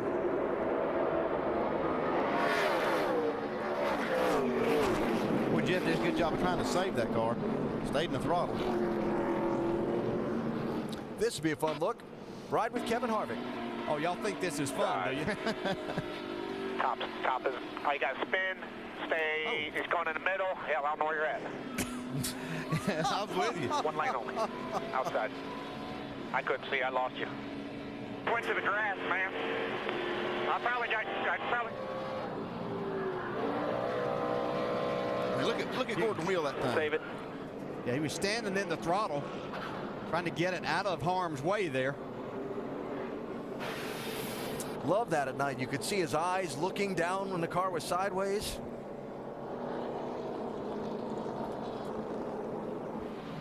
That's just the way it's been for us. That's my bad. Totally my fault. I don't agree with you. Totally. So pit road is going to be open to lead lap cars here. So some of those guys, like you talked about, DJ, like Jimmy Johnson and so on, that got the wave around at that last caution, they'll be able to stop here and get not just on equal tires, but even slightly fresher tires than some of the guys they'll be trying to overtake when we go back racing. First real accident of the night, 293 laps into this race. A race for 5th, 6th, and 7th, and went bad on a restart. We go NASCAR Nonstop, presented by Bank of America.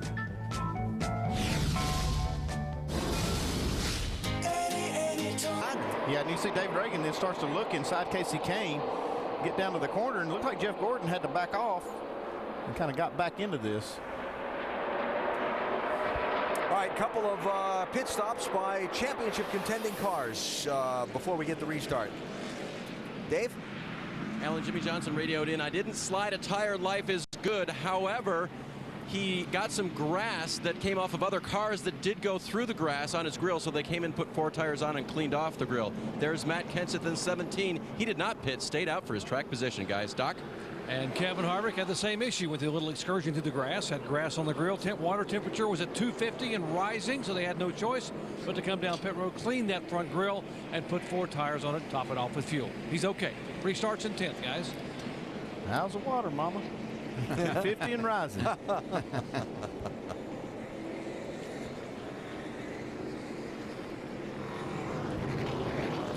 So we're going to go back racing now with 36 laps to go as you look down on Charlotte Motor Speedway on this kind of crisp, I would imagine by now, October night. Our aerial coverage of tonight's race brought to you by Goodyear. Major stories of this race: Kyle Busch started last after changing an engine. NASCAR's 1 engine per weekend cost-saving rule. He had to drop to the back of the field. He is running first and has been the guy that's led the most laps tonight. Tony Stewart, Greg Biffle, other guys who spent a lot of time up front. Biffle missing Lugdon on a pit stop, dropped him a lap down. He's gotten back into the hunt in 7th position for the restart. Stewart, for the last 2 times, had just made a green flag pit stop, and then a caution came out, and he's been struggling to get back to the front of the pack and regain some of that track position. Carl Edwards now to the inside of Kyle Busch for this restart. Shannon. Hasn't always been Carl Edwards' best track, 13th average finish. Back at the All-Star race, guys, they tried something. They experimented. It worked. He won. That is the same setup they brought here this weekend. They've been slowly working on it, but the car's fast.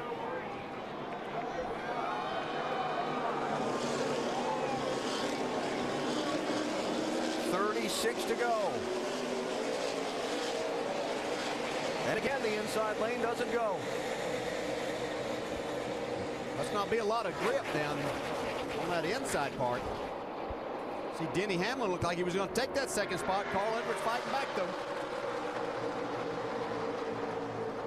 Edwards does hang on a second. Hamlin pestering him for that spot. Matt Kenseth, 17, looking for some running room. Well, pretty impressive, Joe Gibbs Racing. They've been struggling on these mile-and-a-half racetracks. Kyle Busch, Denny Hamlin, first and third right now. Oh, Greg Biffle scraping the wall.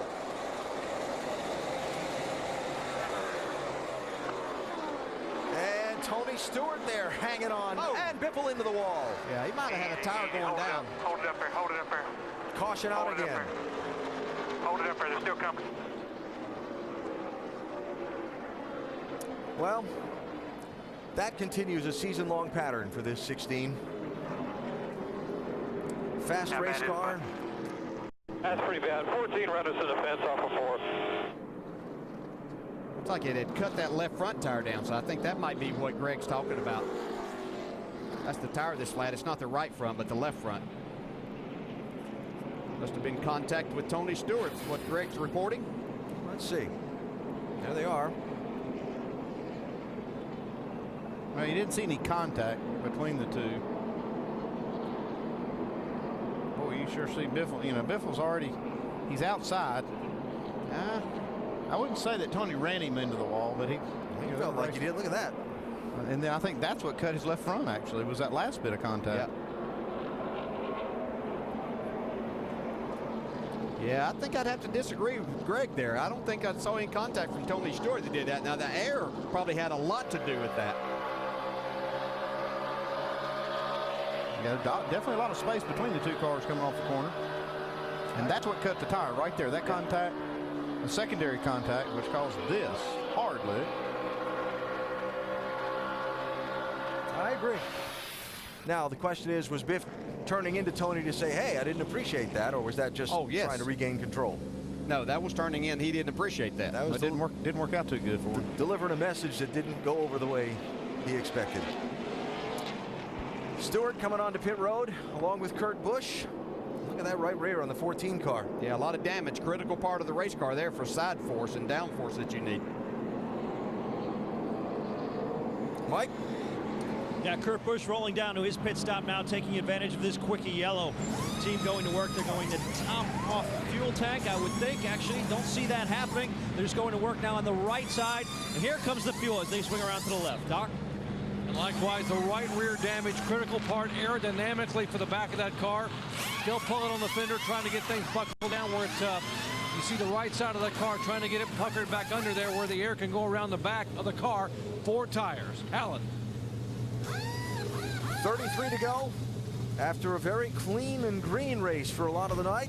Very halting stretch toward the finish of the Bank of America 500. We go NASCAR nonstop, presented by Bank of America. One.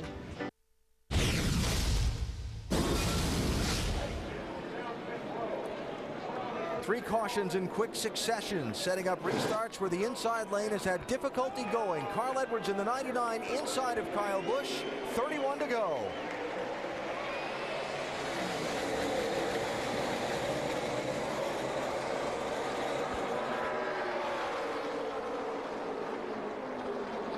All I know is Kyle Busch doesn't have any problem getting his car going every time on these restarts. That was a little better restart for Carl on the inside. Here comes Matt taking a look. Kyle Busch leading, Edwards second, Kenseth third, Hamlin fourth. Being pressured there by Marcos Ambrose, trying to get up a little closer to the front in that 9 car. Big power move by Kenseth there to go around Carl Edwards. He knows there's not a lot of laps here. He couldn't let that 18 get very far away. Kenseth, one of the faster cars all night.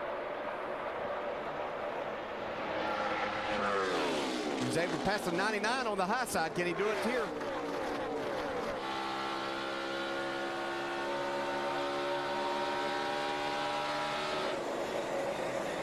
He is there. Kurt Busch got the free pass at that last caution. He's back on the lead lap in 14th spot. Tony Stewart made a pit stop under that caution. He's in 13th. That's the race for the lead. See Kenseth doing everything he can to get some clean air on the nose of his car to where he can make that run that he needs.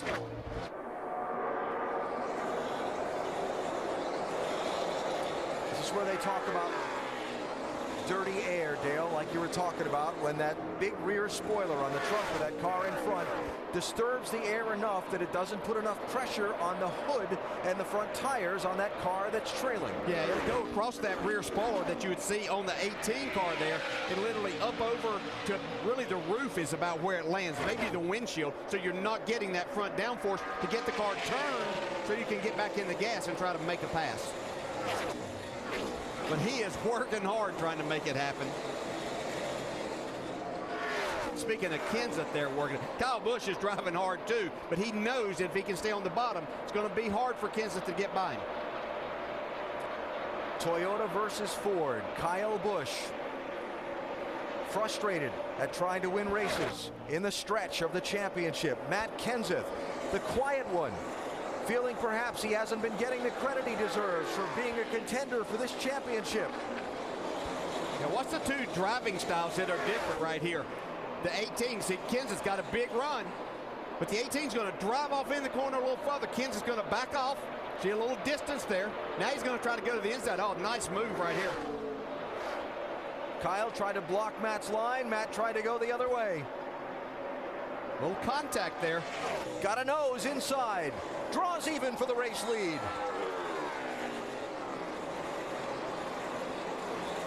Well, you can see Kyle Busch get down there on the 17th quarter round. Got him a little loose, but didn't upset that car too much. Kenseth to the lead. That was a great move. Man, what a move. Kyle Busch has led this race for about the last third of its distance. Now Matt Kenseth out in front. 25 laps to go. Can he get away? Will there be another caution? I think that's Kyle Busch's only hope right now if there is another caution. I don't think that he runs this 17 car down from this point. He's going to definitely try, but Matt Kenseth has had a strong car all night. Knows what to do when he gets out front. In the race back here Memorial Weekend, Matt Kenseth led the most laps, had to pit from 4th position for fuel with 8 laps to go. Then the caution came out. He got trapped. Didn't get the finish he was hoping for. The race was 6th, 7th, and 8th. Ryan Newman's done a good job tonight and his team getting them back in contention. How about Kevin Harvick looking like he's going to make another finish out of something that all night's really struggled with the handling of this car and get the speed that he needs. This is going to keep him right in the championship hunt. Remember that move through the grass to avoid that wreck. I was going to say he's done everything, driving through the grass, whatever it takes. Ryan Newman 39, Harvick 29, and Jimmy Johnson 48. Remember Johnson was up in the top 2 earlier. Yeah, the turning point in the race for the 48 team was taking 4 tires when a pile of cars took 2, putting back about 15th on the restart, and he's really had a hard time digging his way back up. He got a good break with a caution to get to where he is now. Yeah, so a nice rebound for them. They're looking at 7 or 8 points there that keeps them solidly in the mix for a championship too. Carl Edwards running 3rd, Harvick 7th, Johnson 8th. Still 21 laps to go, but that's the picture for the moment. At one time during the night tonight, Johnson was leading the championship. See, at this point, Matt Kenseth would move up there just ahead of Jimmy Johnson into the 3rd spot for the chase. It's like Matt's found a way for us to talk about him. Run up front, lead a bunch of laps. Best way to get attention, win the race. By the way, also the best way to gain ground on the championship too. Yeah, if you win, pretty much assured of that happening, aren't you? Get the most points when you win.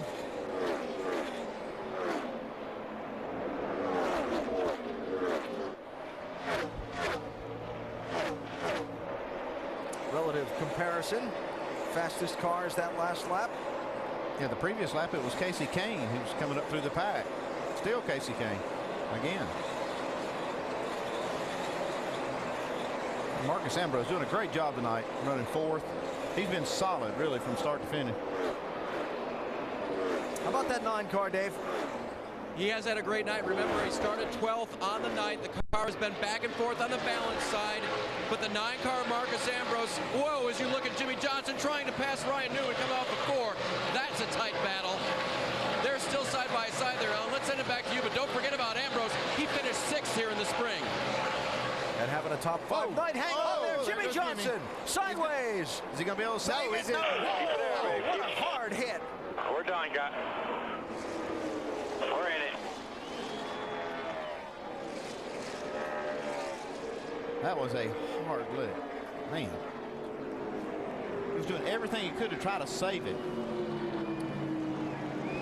Just what we've talked about all night is that air problem that you get being that car on the inside trying to make that pass.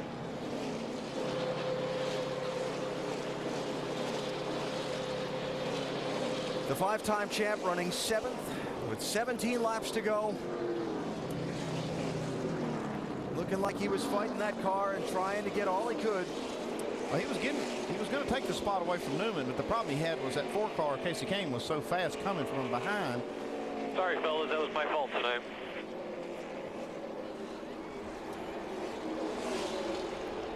You know, I said that was a turning point of the race for the 48 team when they took those 4 tires. That's what he's talking about. It could be the turning point of the chase for the 48 team. No doubt about that. That was a hard hit Jimmy Johnson just took, too. Hard hit. You can see it's affected Jimmy Johnson, too. He's trying to catch his breath right here.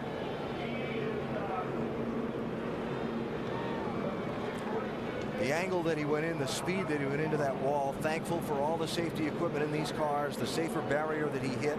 That was vicious. Yeah, even with all the safety aspects of the cars and track, that hurt. I promise that hurt. Try to make an analogy, but it would be like somebody basically taking a baseball bat and hitting you right in the stomach. That's as close as I can come. Yeah.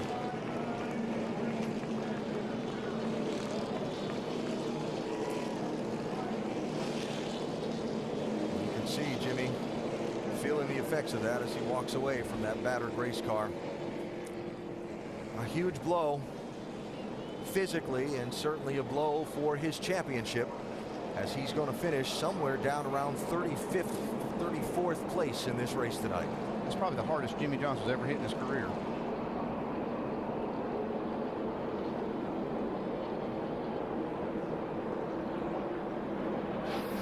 So racing for 7th place. Ryan Newman 39 to his outside. Yeah, you could see that car just start to wiggle where he was trying to get in the gas to be able to stay beside Ryan Newman and maybe complete that pass down the back straightaway. Overcorrects here, hard impact. See the rear wheels come off the ground. Look at the air that car got with those back wheels, how hard it went into the wall. Watch the back tires here. We look at the wall too. Can't imagine what that'd have been like without that safer barrier. Now this is where we really have to thank NASCAR for all the hard work and efforts, the manufacturers, everyone involved that makes these race cars and these racetracks so much safer for the drivers. Saw the hands start to go. Yeah, and you can see in that position happens to everybody, even the very best in our sport.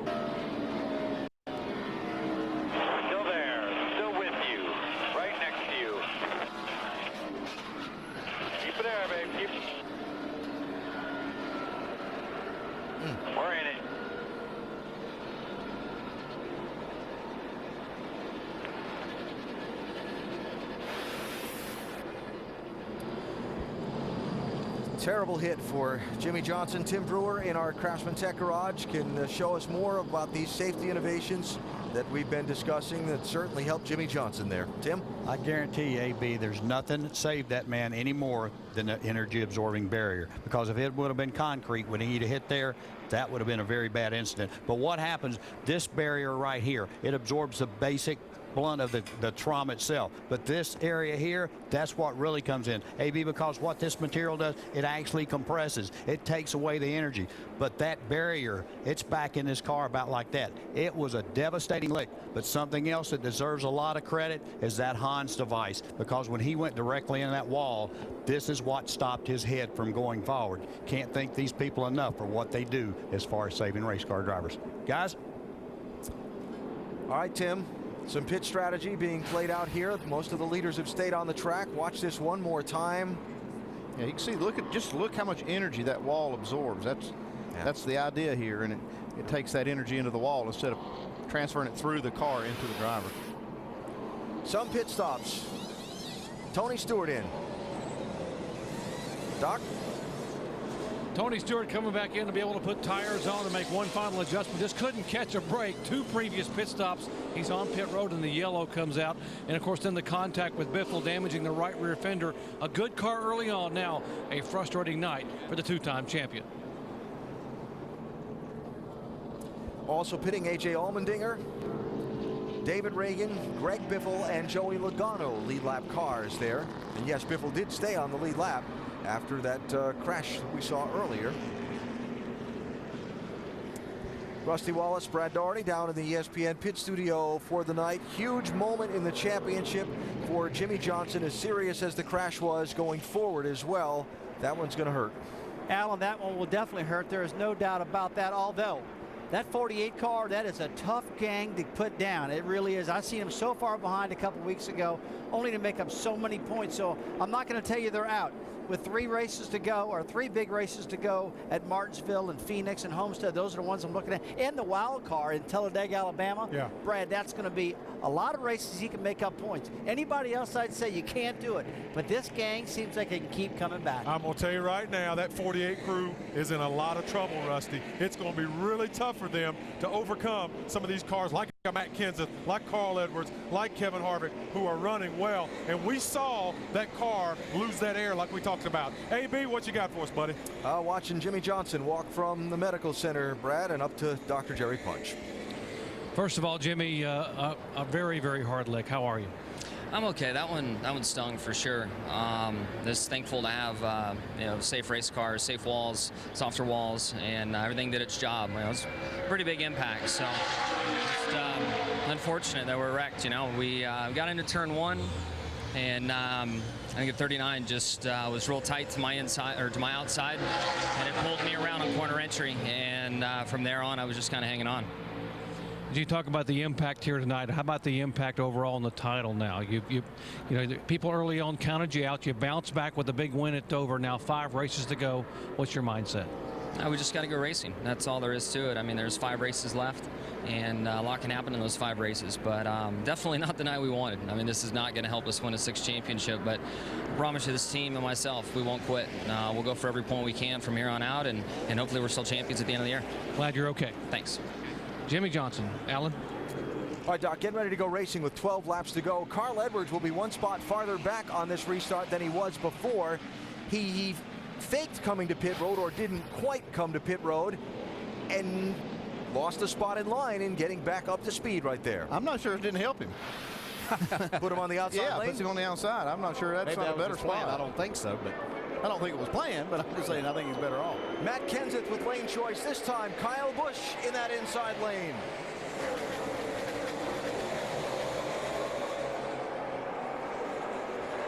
Three wide again. Denny Hamlin to the bottom. A lot of pushing and shoving here. Here comes Casey Kane, 3 wide. Marcus Ambrose and Hamlin still bouncing off each other.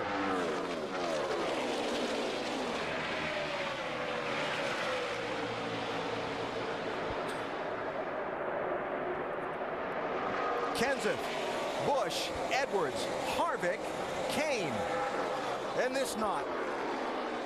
Kurt Busch, remember, got the free pass a couple of yellows ago.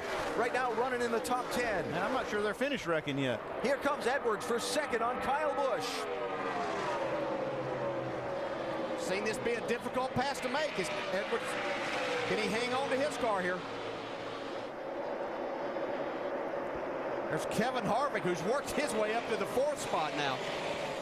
That's some more sparks flying off turn 4 back in the pack. That's Brian Vickers, who scuffed the wall in the 83. Everybody's okay. Harvick. Yep. Yeah, Right. Swift right there. Casey Kane to the inside.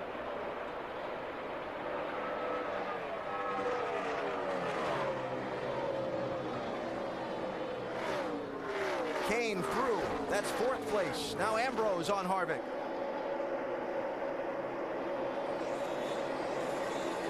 And that. Kurt Busch is the lead lap car in there, along with David Reagan in the 6. Some other lap cars mixed up in that. Brad Keselowski in the 2 is one of the, he's in the lucky dog spot should the caution fall. Yeah, we've heard both the 2 and the 22 complain about their engines tonight. I'm sure they'll have some talks about that at their team meeting this week. Kurt Busch slipping back. Looks like he's really got his hands full in that 22. David Reagan going to go by him. That's the position. Man, that was a power slide of Kurt Busch. Scared Paul Menard right there. Good demonstration of having his hands full. Yes. Doesn't look like it scared Kurt Busch, though. He didn't back off.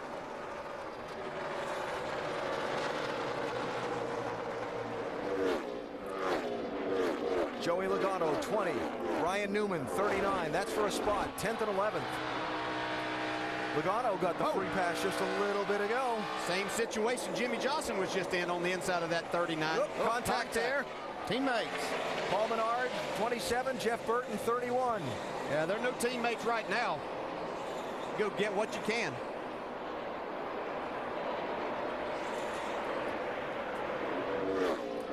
A.J. Allmendinger, 43. Denny Hamlin, 11. That's 7th and 8th. Allmendinger's had a good night. He slipped back outside the top 10 there for a while, but looked like they got a handle back for this car. That smoker just went to the garage area. It was Casey Mears. That's what you saw off of turn 4. Yep. That momentary side-by-side racing, Carl Edwards and Kyle Busch, gave Matt Kenseth that much gap before Busch was able to shake him. Does he have enough time to run him down? Not a lot of laps left.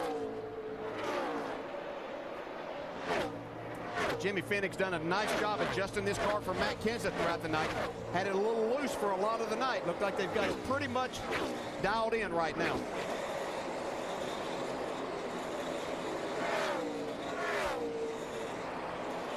Kenseth slightly faster lap time than Kyle Busch last time. Tony Stewart trying to make up a point if he can get a spot on Denny Hamlin.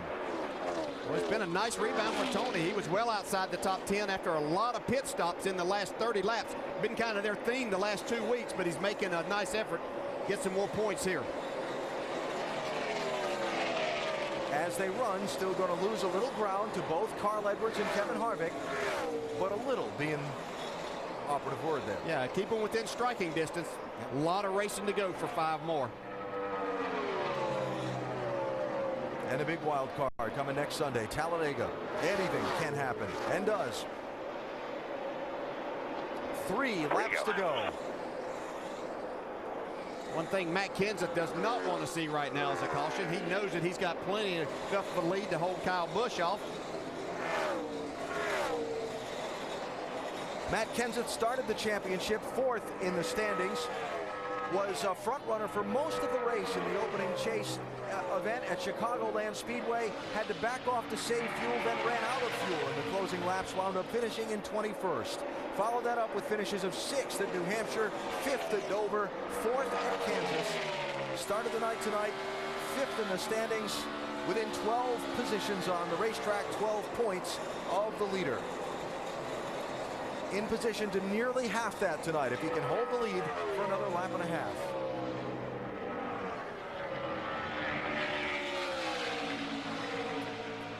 Two-time winner this season sees the white flag at the starter stand. 1 more lap to go for Matt Kenseth. Edwards and Kane racing there for 3rd and 4th. Edwards needing to hang on. That could be a valuable point in the championship. Wants to keep that 4 behind him. Last night, Kyle Busch lost the lead on a late restart to Roush Fenway Racing's Carl Edwards. Tonight, it was Matt Kenseth that got by Kyle Busch in the late going. Kyle will have to settle for second again. The Wisconsin driver, Matt Kenseth, scores a win at Charlotte, a huge momentum builder in his championship. It's Matt Kenseth taking race 5 in the chase. Kyle Busch, Edwards, Kane, and Ambrose, your top 5. Tony Stewart with a nice rally for 8th, and Kevin Harvick hanging on for 6th.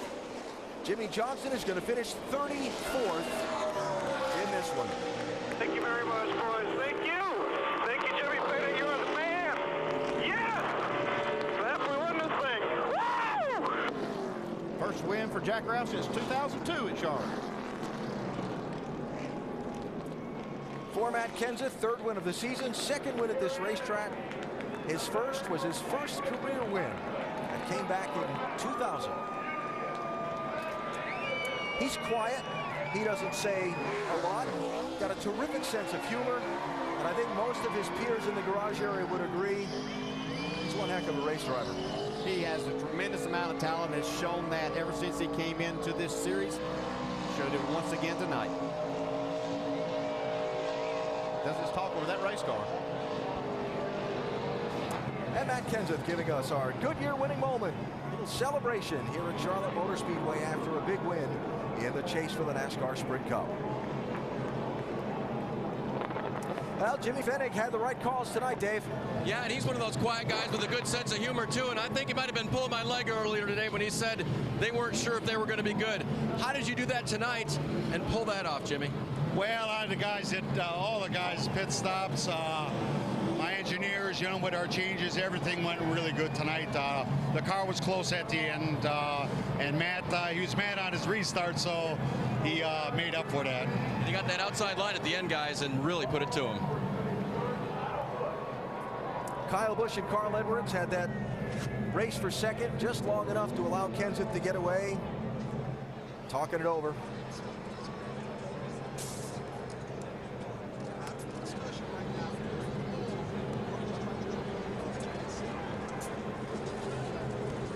Although there seemed to be one party doing a lot of the talking there. Yeah, one was listening a lot. Carl Edwards, 3rd place tonight. Shannon? Well, down here with Carl Edwards, we have to ask you, what was that conversation with Kyle like? We were just talking about the way we were racing there. Overall, it was a really good day for our Aflac Fusion. I mean, just really good. I was hoping we'd come here and have a strong run. We led a couple laps. I gotta thank everybody that's behind us. This is our, we're trying to have a championship effort here. We dodged some bullets tonight. Gotta thank Aflac, Ford, Kellogg, Scott, Subway, Sprint, all the fans, Wiley X. I think, are we still in the points lead? 5 points. All right, so we stretched out. That's 5 times the lead we had coming in, so that's good. Absolutely, but great points night for you guys. Did you feel like maybe he was racing you a little hard? No, we're fine. We talked about it. I'm fine with it, and we'll just move on. I think it's important, when you don't really know what's going on, you're a little frustrated. It's important to me to just go talk, understand the other guy's position, and hey, this is NASCAR. We're racing as hard as we can, and we didn't wreck each other. That's the big thing. Thanks, Carl. Great points night for the 99. Mike? Catching up with Kyle Busch now. Kyle, first off, we saw Carl walk over here. He leaned in your window. What did he say to you? He just said he didn't like the way I raced him off turn 2 that one time when he got under me, but it made me loose, and it was steering me down the track instead of my butt going up the track, and I was just trying to hold on and not do anything, and then I side drafted him to stay alongside of him down the backstretch, and that was it. Just trying to keep my position, but that's 17, man. He found something that none of us could find tonight, and made something out of nothing. So he just outdrove me. But great run by the M&M's Camry. Guys did a great job. Gave me a great car. Best run we've had here in a while, but still coming up short. Big picture. Gained a couple points in the standings. Gained quite a few positions in the standings. How do you look at things now that we've reached the halfway point of this chase? You got to keep finishing like this. That's all it takes. It's not that hard. We finally finished where we ran, except we didn't. We still lost a position, which is 4 points essentially, because you get 3 for bonus points of winning a race. So, it's just, it's frustrating, but we'll take it. And if we can finish second here on out, we might win this deal. But these other guys, 99-29, finished too good tonight too. You can understand the frustration, Alan. He led a race high 111 laps, still came home second. But he has it pegged exactly right. Just keep finishing up front. Keep contending to win races. And you will contend for this championship. Let's head to Napa Victory Circle. Matt Kenseth has driven his Ford in after a big win tonight in Charlotte.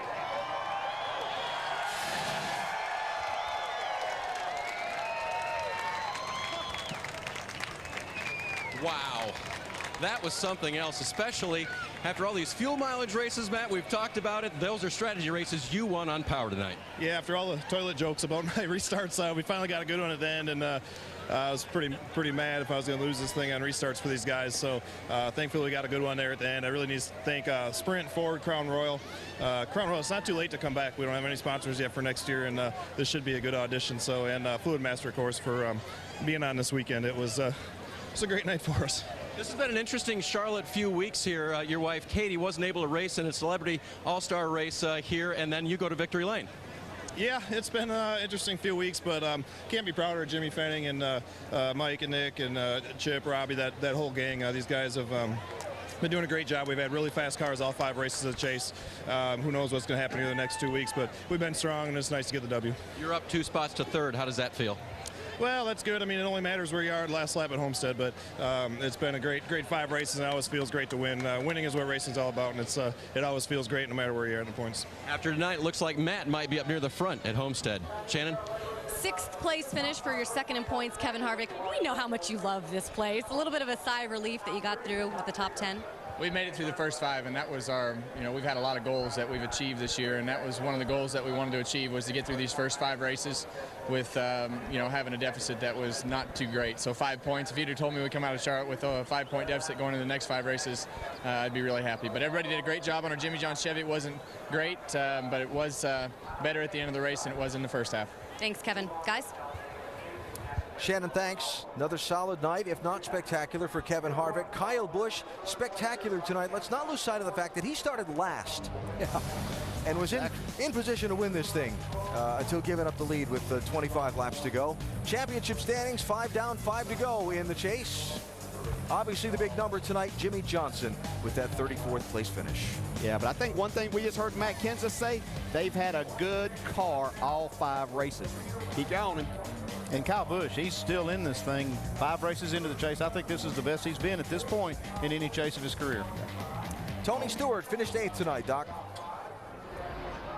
Well, pole sitter Tony Stewart, looked like you had the car to beat for much of the first half of the race, and it started going away. When did you start having issues?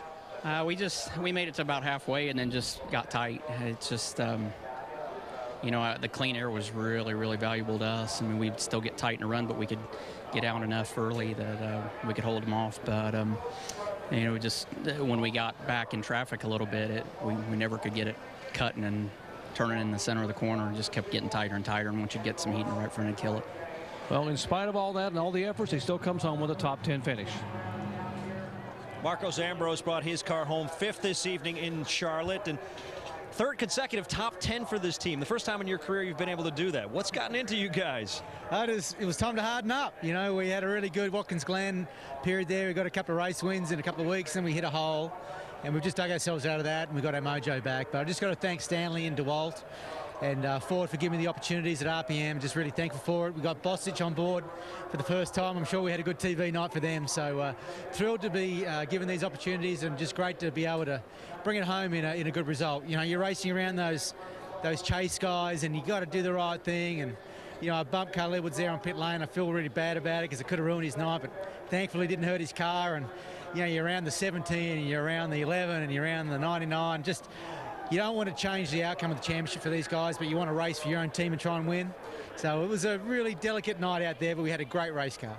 Just how good was the race car, Alan? Well, look at this guy's face after 500 miles. He's not even sweating. Marcos Ambrose, terrific top 5 finish tonight for the Australian. And 5 down and 5 to go in this championship. Talladega next Sunday, and Martinsville the Sunday after. Going to be interesting races. The biggest and smallest tracks on the NASCAR Sprint Cup circuit. And if you want to join us at the racetrack, that's how you find out about tickets. Back down to Doc. I heard Brad Keselowski just tell some guys here he took a 25th place car and finished